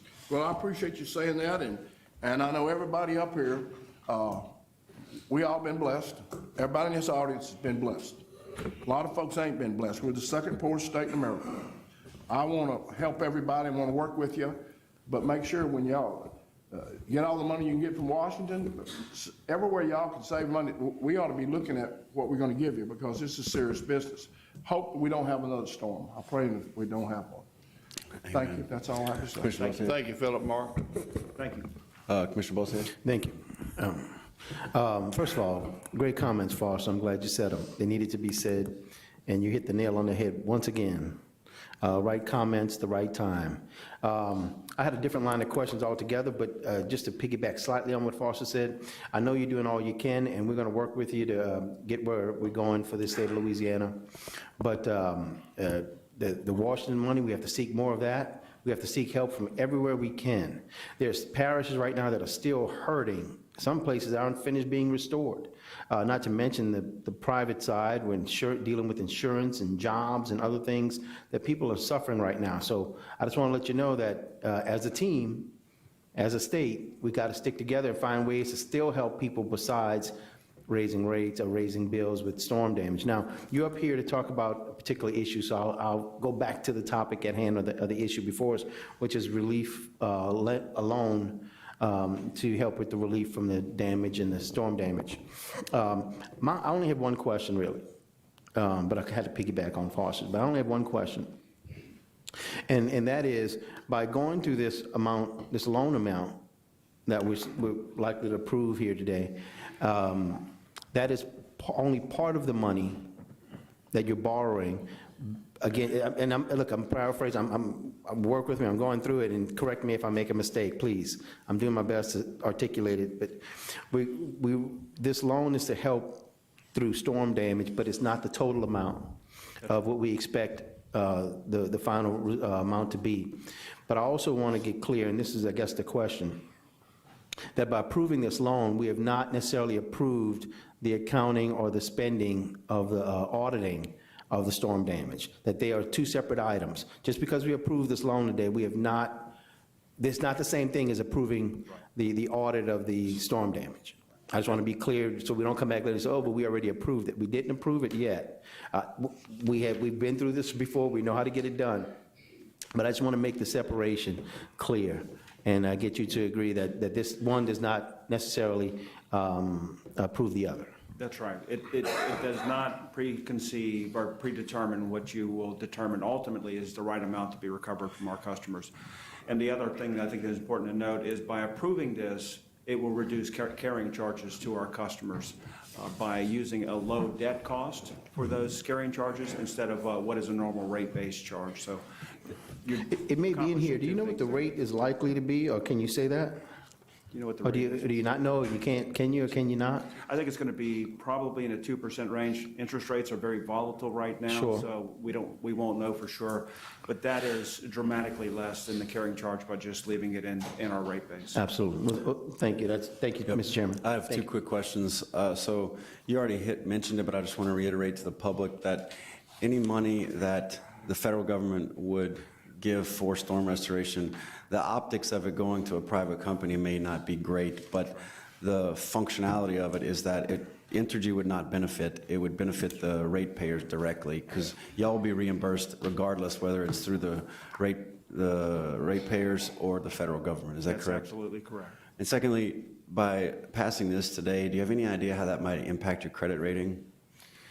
So I think there's going to be an interim period in which the credit rating agencies expect that we'll get ultimate relief from our customers for those costs. So there's a period right now that the credit rating agencies are sort of giving us a grace period where they know we're not meeting credit rating criteria, and so they're giving us a bit of grace until they see what goes on. Actions like this by the Public Service Commission bolster their confidence that we will improve those credit ratings when we get relief. And so all of that works to the good of accessing lower cost capital, which works to the good of our customers. Thank you very much. So we have a motion to accept, and we have a second. Any further discussion or objection? We don't have a motion, I don't believe, or do we have a motion? Okay. We need we got a 57 motion? Yeah, we need to. Okay. So Chair, a motion to take the item up under Rule 57. Second. Second by Commissioner Bossier. Chair, motion to accept the staff recommendation. Second. Second by Commissioner Bossier. Any discussion or objection? Hearing none, 11 is passed. Next is 14. Correct. Exhibit 12 and 13 are deferred, so we're moving to Exhibit 14, which is a to-be-determined docket.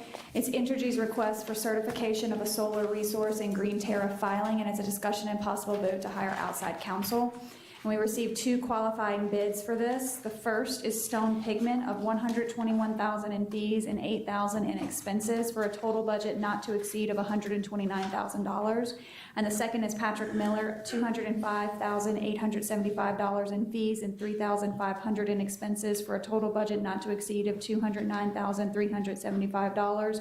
And staff makes no recommendation as both bidders are qualified. Chair, motion to accept low bid, Stone Pigment. I'll second that. Second by Commissioner Francis. Any discussion or objection? I'd like to ask do we know what attorney from Stone Pigment will be working on this case? I believe the lead one will be Miss Dana Shelton. Okay, I that's don't know if good. she's here, Yeah, but- we've worked with Ms. Shelton before. Congratulations on the job. Yeah, they are. Yeah, I forgot about it. All right, there's a motion and a second. Any discussion or objection?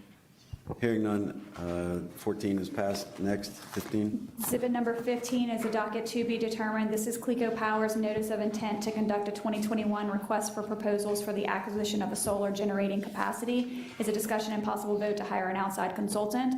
We received one qualifying bid for this RFP, and that was from United Professionals of $75,000 in fees and $2,000 in expenses for a total budget not to exceed of $77,000. Staff makes no recommendation as the sole bid is qualified.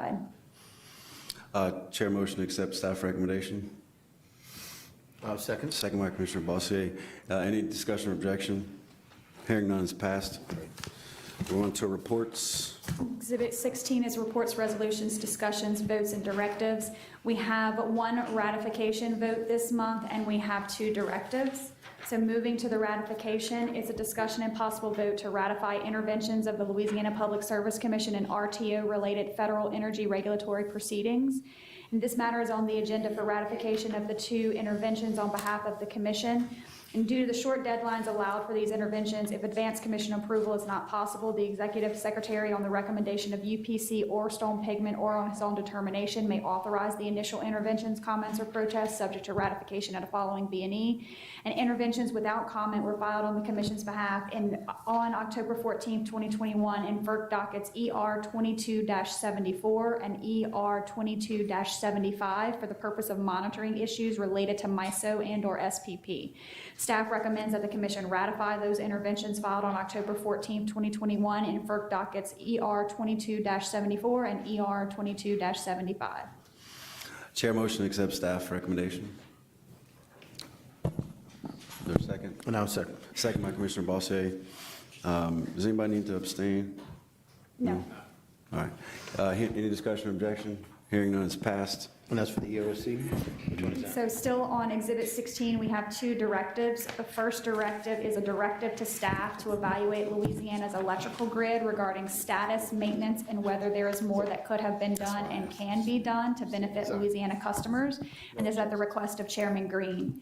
Chairman Green directs staff to open a docket and take all necessary action, including but not limited to the hiring of an independent engineering firm to assess the status and maintenance of the electric grid serving Louisiana, as well as investigate whether certain storm costs could have been avoided with more preemptive maintenance of the grid throughout the state, and to provide recommendations to the commission that would benefit Louisiana customers in reliability, decreased load pockets, and access to resources outside our load.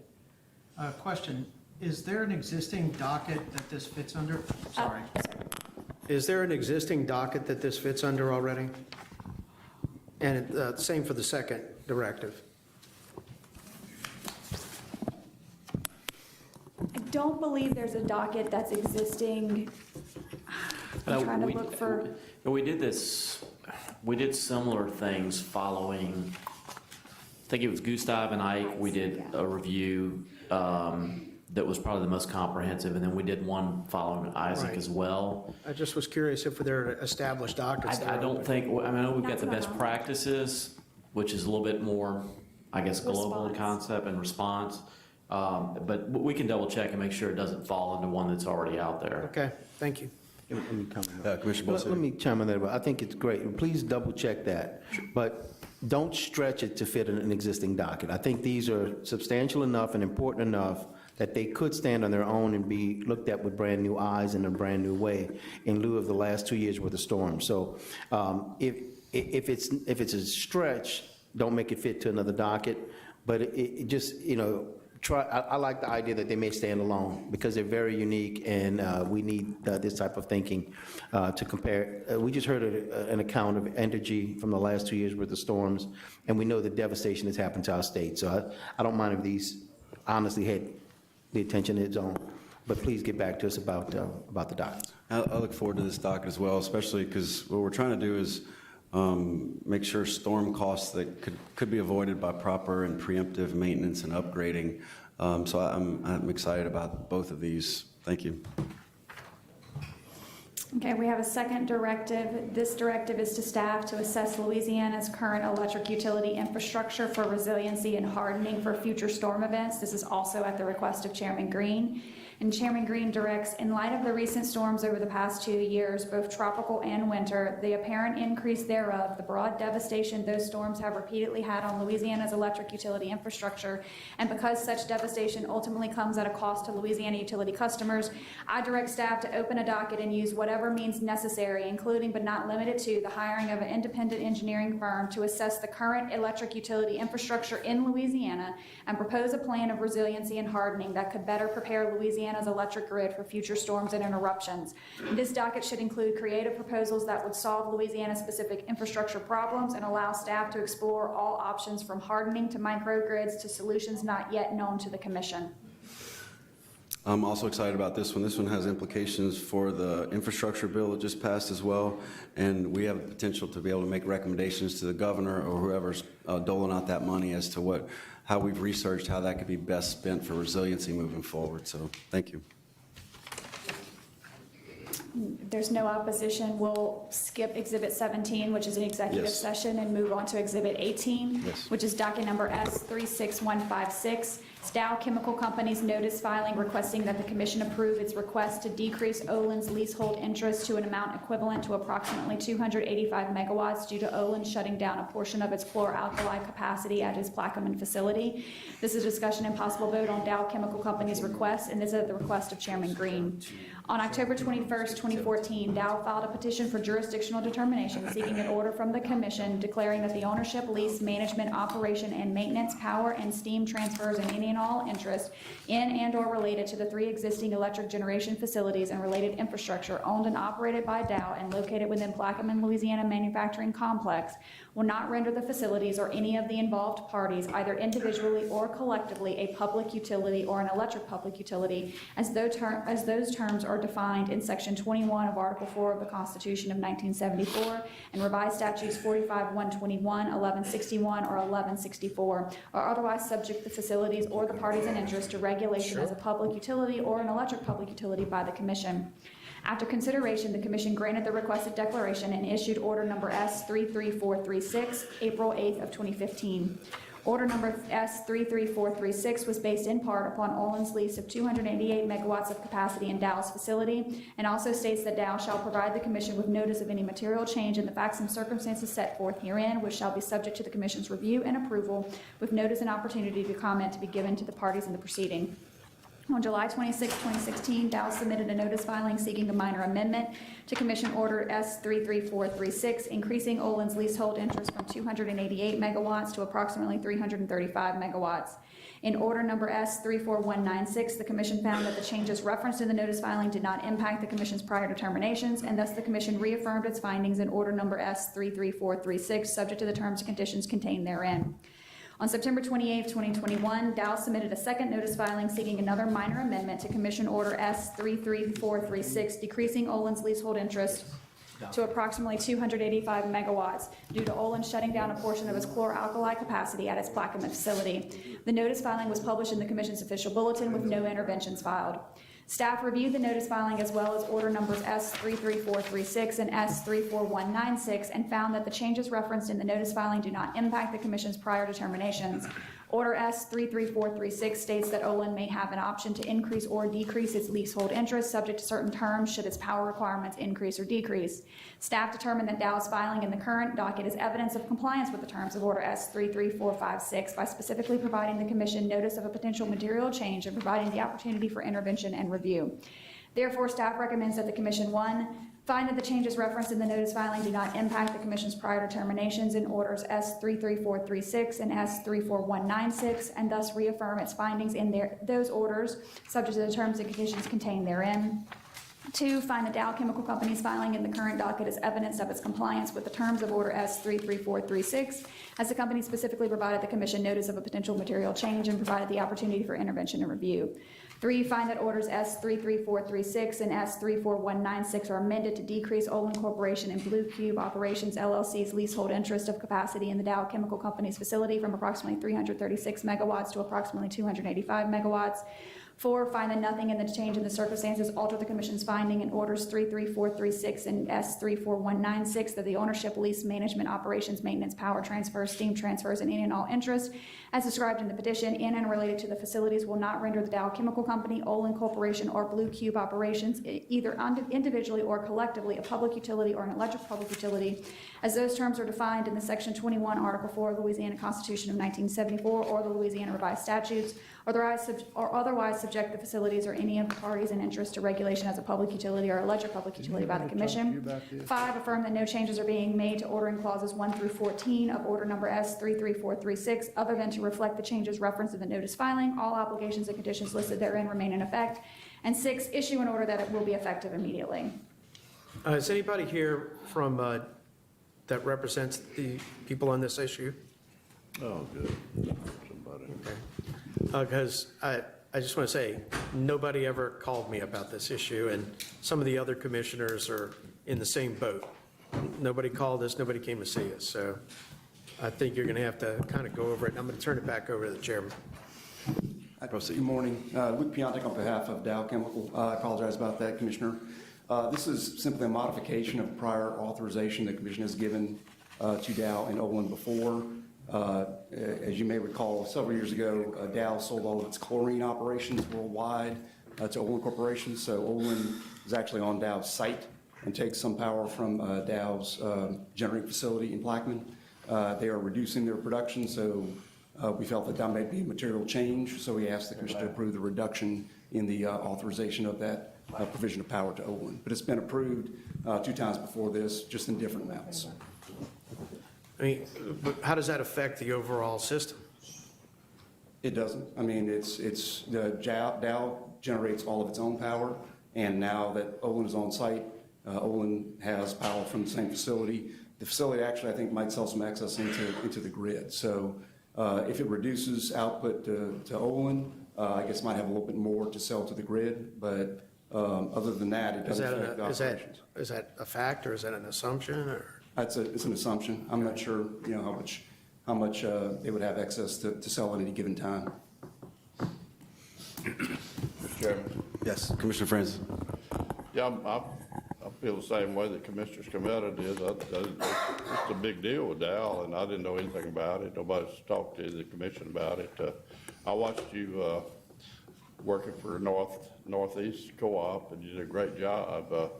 I'd love for you to come by and explain this to me before we vote on it. So I'd recommend we defer to next month so we get a little rundown. I don't know how the other commissioners feel about it. Did you other guys know anything about this issue? I'll second it. So I'd like to get more discussions from Mr. Piontek, if you don't mind. What impact is this going to have on the power being produced by the plant? A little too fast. And does it affect any other ratepayers in the area? No, sir. It shouldn't have any effect on ratepayers. It's purely provision of power from Dow to Olin on site. It's almost like their own. Yeah, it's all inside the fence. Right, all inside the fence. Right. So you're coming to get approval to change the rate or the amount charged for that, like a tariff? No, there's not the charge, it's the amount of power that's being produced. Okay. The Commission has approved it 2 times before, how much they could provide to Olin based on Olin's production. And when their production changes, the amount of power changes. And I advise them that, that might be a change the Commission, needs to approve. So Right. we follow this Do application. you see any issue or any issue coming outside of the fence or? No, sir. I didn't think so. This is not, it's not a normal thing that comes before us all the time, but it's reasonable and it doesn't have any impact outside. Does Dow sell, or shouldn't, I don't want to use the word sell, do they participate in MISO or any other way of getting power outside? I do believe they sell some excess through MISO. Only if MISO buys it though? Yeah, I mean, it's not to any retail ratepayers. It's through. Right, so it's not to any retail whatsoever? Right. It shouldn't change? Right. I understand my commissioners, I mean, you didn't come to see me either, but this is one of those kind of easy ones, I think. I respect if people want to, if the commissioners want to move it ahead, but I think this is simple enough that it doesn't have an impact to anyone outside, so. So there's a motion on the table to defer this to next month by Commissioner Francis, second by Commissioner Scametta. Is there any objection to deferring? Hearing none, we'll take this up next month if you can. Luke, you can make it by telephone if you don't mind. Yeah, sure thing. Thank Yeah, you. telephone, fine. Moving on to exhibit number 19, it's docket numbers U35441 and U35753. Southwestern Electric Power Company's application for approval of a change in rates, extension of formula rate plan, and other related relief. And U35753 is Clico Power and SWEPCO's joint application for authorization to close the Oxbow mine and authorization to include and defer certain accelerated mine closing costs in fuel and related rate-making treatment. This is a directive to staff, Clico Power and SWEPCO regarding both dockets at the request of Commissioner Campbell. And would you like me to read that directive into the record? I have a quick question is, are we where we need to be, Melissa? Go ahead. So Commissioner Campbell directs as follows. I direct staff to issue a notice expanding the scope of docket U35753, including publication in the Bulletin for Intervention to include a review of Clico Powers and SWEPCO's decision to retire Dole Hills Power Station by December 31st, 2021, including whether such decision was prudent. This directive is consistent with the terms of order number U30975 dated April 30th, 2009, and shall also include SWEPCO and Clico making a prima facie joint application with supporting testimony in expanded docket number U35753 on or before January 31st, 2022, supporting their decisions to retire the Dole Hills Power Station in 2021. Additionally, I direct that the scope of docket U35753 include modifications to the rate-making recovery of the Dole Hills Power Station costs being considered in dockets U35441 for SWEPCO and considered and deferred by agreement in U35299 for Clico as appropriate and necessary to reflect disallowances resulting from the Commission's decision on the prudence of the decision to retire in 2021, if any, ensure that rate-making recovery properly reflects on a going-forward basis changes in the actual operating expenses and the actual net book value or regulatory asset and the remaining tax bases at retirement. Consider rate-making adjustments and/or mechanisms that would potentially reduce the effects on customers while ensuring recovery of prudent cost. Ensure the joint application filed by SWEPCO and Clico adequately addresses these issues to be decided in docket U35753 proceeding. For clarity, the issues regarding modification of the level and timing of recovery regarding the Dole Hills Power Station raised in docket U35441 are being deferred to the expanded docket U35753. In docket number U35441, the level and timing of rate recovery for the Dole Hills Power Station will remain the status quo, including using a base rate value at December 31st, 2020, and present depreciation rates pending potential modifications in docket number U35753. However, the issue of whether the status quo recovery is maintained through base rates or a retirement rider is preserved for litigation in docket number U35441. Such deferral and consideration of these issues is not a finding of prudence of the status quo level of recovery, and it will be subject to review and potential modification, including refunds, in expanded docket number U35753. Additionally, it is recognized that upon retirement, the depreciable asset may need to be converted to a regulatory asset for regulatory accounting purposes only. So I'd like for Clico and SWEPCO to come up, please. Good. Showtime. I know everybody's been following this, but this is a big deal up in our area. You got League Light Mine at Coshada, and we're closing it down. Yes. And it's gonna have a big impact. A lot of people have worked there for a lot of years, and this is not something we take lightly. So it's not a good thing, but they're mining coal, and coal is expensive, and it's a big pollutant. So Bobby, and tell us about what are y'all doing to mitigate all the problems that we have up there? What's the best way we can do that? Well, the whole process is in the mine is in a shutdown process, but reclamation is continuing full speed ahead. So reclamation of the mine does not stop. I think so far we have planted between 6 and 7 million trees and lots of dirt work and slope work. So it's progressing, coming along well, but it takes a while. It doesn't happen overnight. You got to get trees planted or other plants planted. Landowners have a lot to say about it, and it has to be approved. And ultimately, you go to bond release, and that takes a period of years to get that done. And then John and Clico have the plant, and the plant is, is supervised, but it's no longer generated. So it's, the plant is just, is there. You see it, and we're managing. And what we have here too is this docket. We have a rate case, SWEPCO does, underway. In fact, testimony is due Monday.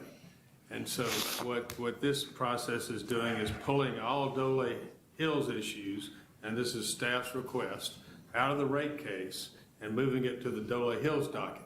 So we're continuing with our rate case, but some issues will be dealt with in the Dole Hills docket. We can't file our testimony until we get this done, because we've got to know where all this goes, because all that affects the testimony that we file. But we have reached, gone back and forth and have this directive to dictate how this moves forward, and that's the purpose of the directive. And there's a lot to it when you start pulling parts of a rate case out and trying to move them from one spot to another, and CLECO has been in a similar position.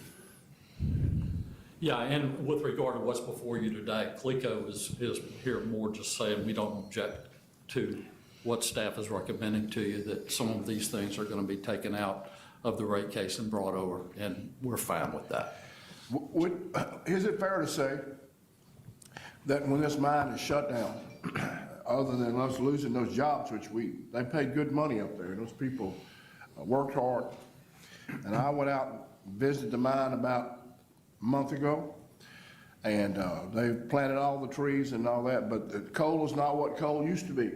And, you know, when I got here, long story made short, SWEPCO was the cheapest utility rate, and energy was high, but energy didn't have the coal, and I was bragging on coal. I said, look at SWEPCO, they're doing great. And all of a sudden, things change, and we're not bragging on people who use coal anymore. Do you think, and Mr. Shirley, you have a problem with your company at 13.5 cents per kilowatt hour. That's a problem. Do you think by getting you out of the coal business, and you too, you ain't giving it away either, Mr. Gillum. Do you think by getting rid of this mine could help the prices actually go down from today? It's absolutely going to help, Commissioner, and CLECO's ratepayers will be seeing some of those reductions first quarter of 2022. I'm gonna hold you to it now. You hear what he's saying? He said rates are going down with, I don't wanna say much, Jeff. Fuel costs. No, I'm just kidding. But Yes. I mean, the two big boys, CLECO and SWEPCO, rates are going down the first year. I'm gonna hold you to it, because I like reading this out every time, and I got this down pat. And be sure that we know that the coal affects only the fuel, but it will be a reduction in the fuel in the first quarter of 2022. And I appreciate, that's what I wanted to hear. So that's, I make a motion that we pass. One thing I do want to say here, and we've talked to staff about this, there's a lot of words here, and the lawyers, we've all gone back and forth to get to this point. But there are many orders that have been issued and approved by this commission governing and affecting the Dole Hills Power Plant and the mine. So some of them are fuel orders and fuel audits at CLECO and SWEPCO. Some of them are rate orders in a formula rate plan case. Some are just Dole Hills orders. So we're agreeable, and we do not object to this directive, but the orders are still in force and effect. So they are still applicable. So we do reserve rights to rely on the orders, because we took actions based upon those orders. So as we go forward, we'll be looking at those issues. What'd you do with that big pile of coal up there? It looked like a mountain. Y'all used it up? Or is it still there? They've used some of it up. I don't think they used it all up. Well, why do you keep using it if it costs more? Why don't you just say it's a bad deal? There's times, for example, in the middle of the ice storm, that unprecedented ice storm, MISO was calling on that power plant. So it actually ran that recently. So it has been used. I mean, there's still a demand there at times. But over time, we're also seeing. You don't use it unless they call on you to use it? Is that what you're saying? That's really how we've done it in the last Because year and a half. it's a lot more expensive than anything you can burn. Yeah, but at times they need it, and they call on it and they make the determination, so. I'm gonna check that out too, Bobby. Well, you got certain, we're maxed out at certain times, like in an ice storm, we're producing all we can. What's the size of the plant? How many megawatts? Approximately, just shoot from the hip. Roughly 500 megawatts. So 500 megawatts. Once we decommission that plant, is it going to be a shortfall in the power in it for that area, or will we be okay? Well, we believe we're gonna be okay now, according to. So MISO, you're in the MISO footprint, right? And what are those lines, transmission, are they north and south, east and west, or both, the transmission lines?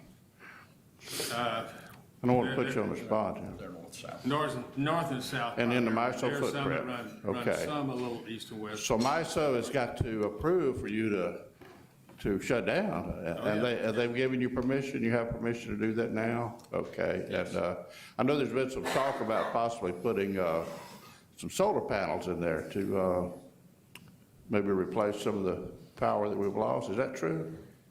You don't think that's a good idea? Well, we are determining right now whether it's a good idea. We are definitely looking into that, We just opened that the possibility. docket. That was what the docket is. We Okay, just good. Well, all right, so then I knew that up. Thank you for reminding me. We just returned from the NARUC in Kentucky, and of course, everybody's talking there. If it's not in the first sentence, it's in the second sentence about global warming and more green, okay? And but one interesting thing that's coming up that we're all going to be faced with is if we're going to back up these unreliable, wind and solar at times, a lot of people talking nuclear again. So do y'all think it's possible there might be a nuclear plant sitting there one day instead of a coal plant? I don't want to stir up any trouble, but Commissioner, I'm always very eager to ask, do I think it's possible? Because I will answer, anything is possible. But Yeah. I would not think that in the very near future it's highly likely. Well, with communist China in control of the world today, you never know what's going to happen. Look, I want to make They may one final approve it. comment. We have a lot of CLECO in our area, and I've really had a lot of fun defending the price increases. We know Dolly Hills is part of the problem that caused our costs to go up a little bit. But a lot of people don't realize that this has been a 30-year operation there. And when that thing was first turned on, that was some of the cheapest electricity in the United States. And it's a shame that we can't average that out instead of having a train wreck after 30 years. But sometime in all the plotting and planning we do, this is just the way that at the end, it's just it's a little ugly. But overall time, I think people in North Louisiana, especially in Commissioner Campbell's area, have benefited from this plant, and a lot of jobs created also.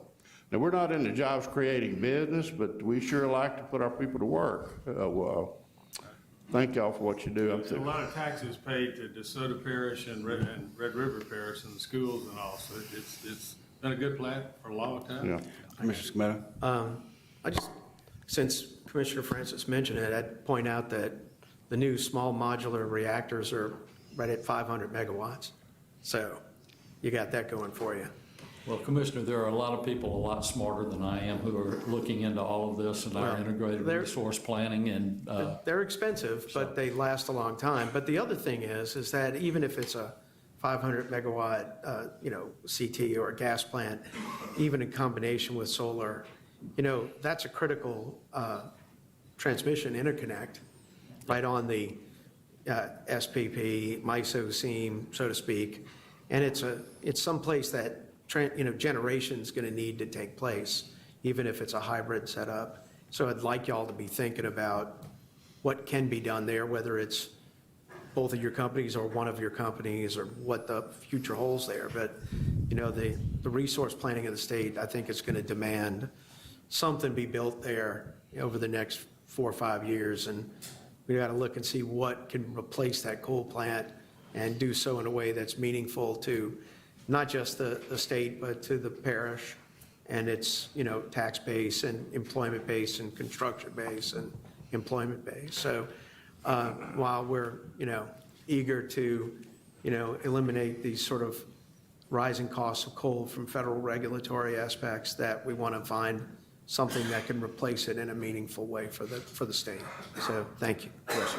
So I'll just say thank y'all for addressing this, because this has been extremely costly to the ratepayers, the tunes of hundreds of millions of dollars, even goes down to Demco customers. And so compared to what could have been purchased on the market today. So we do need to think about the most economical and reliable means forward. So thank you.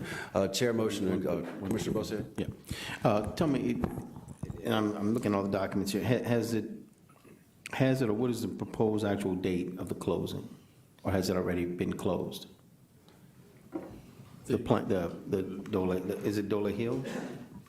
The actual date Or is it expected to close? December 31st, right? Yeah, but it's not, yeah. Yeah, December 31st is the actual.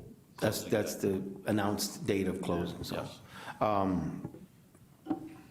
Yeah, and again, I hear people, I understand it probably served its purpose at its time, but its time has come to an end. I just want to make sure that it was determined clearly that, I'd see it in the notes, but I wanted to hear it. Yes. So December 31st, 2021. The mine is no longer produced, we've already delivered it to the plant. The mine is no longer mining. Right, but thank you. Excuse me for butting in, but how big was that whole Clico's operation and y'all's op? Anybody know how many acres it involved? Do you know? That you had leased and all that? I know it's like 4,000. thousands of acres. but I'm just wondering. Yeah. 4? I think it was right at 4,000 acres. Don't hold me to that, but I think it was about that. It wasn't all owned. 12,000? Is that what you're saying, Jonathan? North of 25,000 leased. 25,000. 5,000. 4,000's the mine. Leased, It was huge. yeah. Yeah, a lot of that is what they say is under bond. So we're subject to a bond, and it's not released until we clean it up and get it, reclaim it. So it's a long process. Yeah, By you the know, time you get through, it's amazing what it looks like. Build something new. Yeah, it Yeah. looks good. New power plant. Some of it looks like a golf course, and of course, some of it has lots of timber. Some of it's pasture, it's all kinds. Build solar where there's no trees. Stirred up trouble. So we have a motion. It's a Chair- directive. It's a directive, so we don't need, Will be the it's no front page of opposition. the Advocate. Build a new Number 20? Leave the trees alone. Chairman Green, sorry, Melissa Fry for Commission staff, just wanted to follow up with Clico and the discussion. No, it's not. So we do have these It's covered, but it's dockets. covered. The 35753 docket has been pending for a while. What we didn't have was the Dole mine closure docket. So this directive, in light of the fact that SWEPCO had the rate case going on and there were some overlapping issues, just wanted to iterate that this is procedural, that all of the substantive rights of parties are being preserved for the Dole docket. But what this does accomplish is to set a filing date for Clico and SWEPCO to get that Dole plant closure filing done, and it sets the scope of the issue so that the commission has a path to the companies as to what to include in that filing to ensure that all of the issues are reviewable by the commission in that docket. So I appreciate the commission considering it. Thank you, Melissa. Bobby, you might just want to stay right there because you got the next item as well. Okay, all right. So exhibit number 20 is docket number U 36169. This is SWEPCO's application for authorization to install advanced meters in accordance with the Commission's general order dated September 22nd, 2009. 20. It's a discussion and possible vote pursuant to Rule 57 on SWEPCO's request for emergency authorization to install up to 12,000 AMS meters at the request of Commissioner Campbell, so this will need 2 votes. On October 4th, 2021, SWEPCO submitted its application for authorization to install advanced meter systems in accordance with the Commission's general order dated September 22nd, 2009. Notice of the application was published in the Commission's official bulletin and no interventions were received. In its application, SWEPCO indicates it seeks approval to install AMS meters in 2 phases. Phase 1 of the application, SWEPCO requests that the Commission approve emergency installation of 12,000 AMS meters on an expedited basis. And as indicated in the supporting testimony of its Chief Operating Officer, SWEPCO has a significant number of vintage meters that are at the end of their service life and in need of replacement, with a large concentration of the meters in SWEPCO's Valley District. Current supply chain disruptions have caused substantial delays in the acquisition of new supplies of reasonably priced vintage meters. SWEPCO therefore requests that the Commission authorize the emergency installation of up to 12,000 AMS meters with a supporting communication network. SWEPCO further indicates that the emergency installation will be subject to Commission review in Phase 2 of its application, wherein SWEPCO will supplement its application to request authorization to install AMS meters throughout the entirety of its Louisiana service area. On November 8, 2021, SWEPCO supplemented its application with testimony from the company's Director of Grid Modernization, and Mr. Brown's testimony provided additional details regarding SWEPCO's Phase 1 request for emergency approval. Specifically, Mr. Brown set forth the anticipated benefits of the emergency installation of the AMS meters and indicated that SWEPCO's substation meter networks at the Marthaville and Ganahan substations, both located in the Valley District, had failed due to their advantaged age. Per Mr. Brown, these network failures resulted in estimating bills for certain SWEPCO customers. Finally, the supplemental testimony requested that the Commission consider SWEPCO's request for emergency approval of the installation of up to 12,000 AMS meters at this B&E. Staff makes no formal recommendation regarding SWEPCO's request for emergency approval of the installation of the up to 12,000 meters. However, staff notes that should the Commission approve this requested relief, such approval should not be considered certification under the Commission's General Order dated September 22, 2009, that the installation of up to the 12,000 AMS meters shall be subject to full review by Commission staff in Phase 2 of SWEPCO's application, that any approval of the emergency installation of up to 12,000 AMS meters shall not constitute a determination as to the prudence of such cost for the purpose of determining rate recovery, and that any rate recovery will not occur until after the conclusion of the Phase 2 and determinations made therein. This is a request from SWEPCO. It's an emergency. As I understand it, some of the district, when SWEPCO acquired Valley Rural Electric, there was a lot of old structures there. We let SWEPCO buy Valley Rural Electric because Valley was basically broke, and the people in that part of the country wasn't getting the service they needed. And Mr. Smoke can tell us more about it. He's the president of SWEPCO, but they have dilapidated light system, and they got to have this for lights. It's emergency. Mr. Smoke, why don't you? Please introduce yourself for the record before you speak. Certainly. Malcolm Smoke, I'm the president and COO of SWEPCO. Tell us why we're doing this, Mr. Smoke. I know you told me that you needed it, so tell everybody else why you need it. Commissioner Campbell, that's correct. We need it really badly. So the Valley District is one of our districts in Louisiana, and the Shreveport District is the other district. Total about 245,000 customers. And the meters that we have across all of SWEPCO are at end of life. In the Valley District, they're even closer to end of life than the Shreveport District customers are. The meters are. As was mentioned in what was read just a second ago, we did have to estimate 1,400 customers in our Marthaville substation because the communications equipment failed. And so we were estimating those customers from about the 1st of October. And then while that was going on, we had another communication equipment failure in the Hagen substation.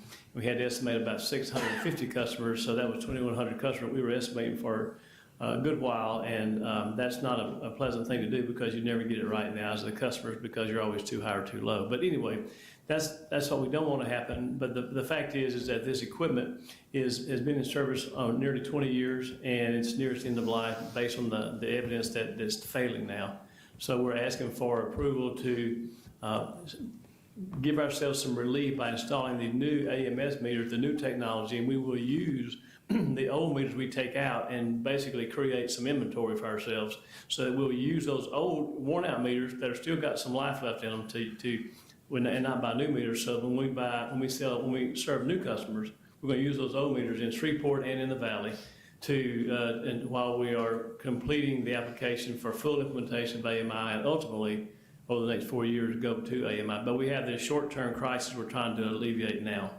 You told me this, and maybe Mr. Gillum told me that you're having trouble, just like everybody's. I have a new truck ordered, and they say maybe by Christmas, but it's not going to happen. That's what's happening to these guys. They want transformers.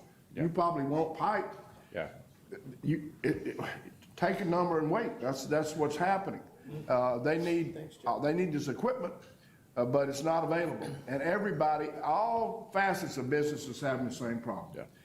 We can't get this, we can't get that. And that's a lot of this right here. This is emergency, but it is emergency. And anybody goes by a car lot would understand this. You can go by the biggest Ford dealer you want to see. If you want a Ford pickup, there'll be 3 or 4 on the lot because they can't get them in. So it's the same thing affecting utility companies too. And so that's why I'm asking you to approve this. I think it's needed, and for the people, especially out in the rural areas, this is the part of Valley Rural Electric that was not it was not in good shape when they bought it, and they're trying to bring it up. So that's basically what we're doing here. Malcolm, is that Old Valley meters? Was that Old Valley meters mostly? The ones that I referred to, we had to estimate those were Valley meters, yes, sir. There's about 45,000 customers in our Valley district and the other customers in the Shreveport district. And so we haven't experienced the failures of the communication system for those other meters, because on those meters, we go out in a truck and get close to the meter and read the meter over the short range radio signal. In the Valley, we read them over the power line carrier, but with the new system we're proposing to go to, we'll read all of them remotely, and it will be state-of-the-art equipment as well, with no failure problems. Well, your affiliation with AEP, that should help you to know what's the best meter and be able to get good pricing, isn't that true? That's correct. One of the things that we've discovered, especially during these storms, is one of the benefits of the smart meters is when people are out. And we have people with water, wastewater, telephones, internet service. If you don't call in to tell a vendor you're out, they don't know you're out. I wish there would be some way we had smart meters on all the services that we look over because we get a lot of people are sitting around thinking, well, the vendor's going to show up and fix my phone, and they're not coming till you call them and tell them. And this hurricane business, it's been really tough. Well, our phones are ringing off the wall. People think that y'all don't care about the customer, and you don't know the customer's out. But the smart meter is a definite benefit for that one thing. So I'll be glad when everybody in Louisiana has smart meters on their electricity. Chair, motion to accept. Is there a second? Second by 57 first. Chair, motion to take this up under item 57, second by Commissioner Campbell. Chair, motion to accept staff recommendation, second by Commissioner Campbell. Any discussion or objection? Hearing none, it's passed. Exhibit number 21 is undocketed. This is a possible implementation of interim Rule 7 of the Commission's Rules of Practice and Procedure, Service of Process, and possible revision to the Commission's rules. This is a discussion and possible vote on staff recommendation, and this is at the request of Chairman Green. Over the last few years, staff has experienced an increase in service issues related to transportation citations. Staff estimates that it was unable to obtain proof of service on the first attempt in nearly a third of the citations issued over the last year pursuant to Rule 7B of the Commission's Rules of Practice and Procedure, which has caused delays in hearings of up to 6 months.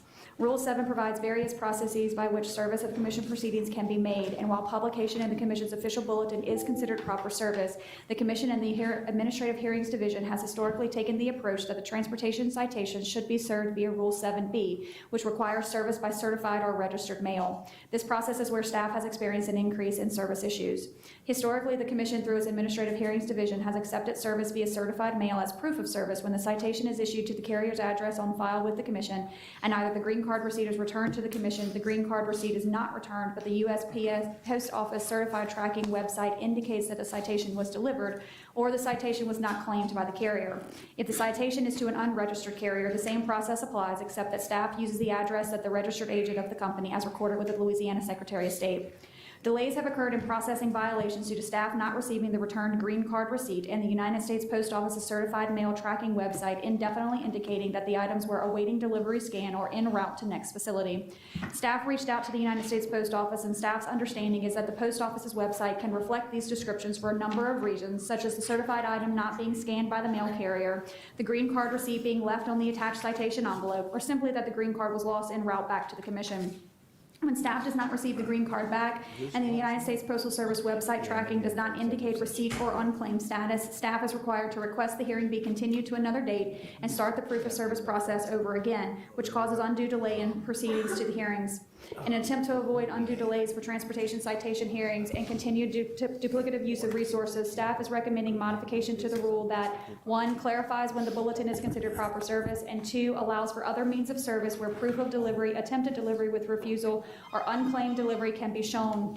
And in making this recommendation, staff is not attempting to circumvent proper service for citations, but is recommending alternative delivery options. Staff recommends it recognizes it still has the burden of proof that proper service was made when a carrier does not show up for a hearing.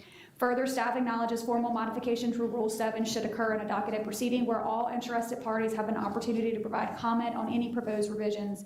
Staff also acknowledges that the Commission's rules of practice and procedure have not been holistically reviewed and updated in over 10 years. Staff is of the opinion that an interim Rule 7 can address the instant service issues experienced with transportation citations, while a docketed proceeding is initiated to not only review Rule 7, but review the Commission's rules of practice and procedure in their entirety in order to clarify, streamline, or correct other components of the Commission's rules as deemed necessary. Therefore, staff recommends that the Commission adopt an interim Rule 7 allowing for additional delivery methods for transportation citations wherein proof of service can be shown. Further, staff recommends that the Commission direct staff to open a rulemaking to review Rule 7 and the entirety of the Commission's rules of practice and procedure. So Chair, motion to accept staff recommendation. Second by Commissioner Scametta. Any discussion or objection?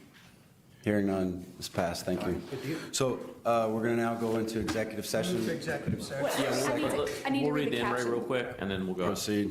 So Exhibit 17 is undocketed. It's Louisiana Public Service Commission versus FERC, the 10th F 4th 893 of 2021. And this is a possible executive session to discuss litigation strategy pursuant to Louisiana Revised Statute 4516. There was a motion by Vice Chairman Scametta to go into executive session. Is there a second? Second by the chair.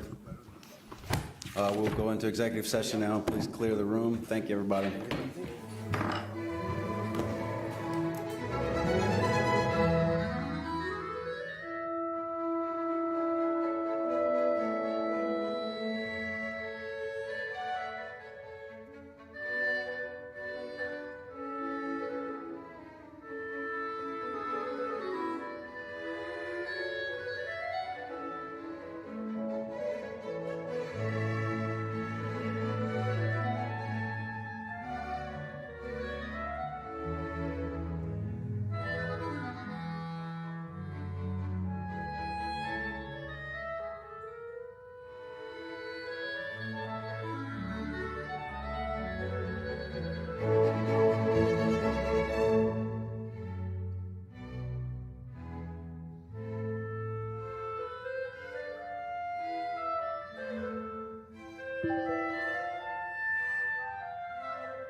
to come out of executive session.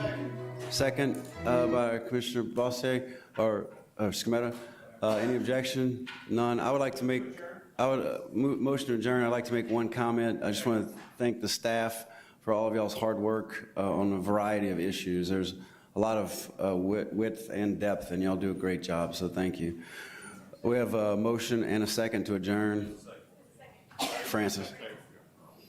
We're adjourned. Thanks, everybody.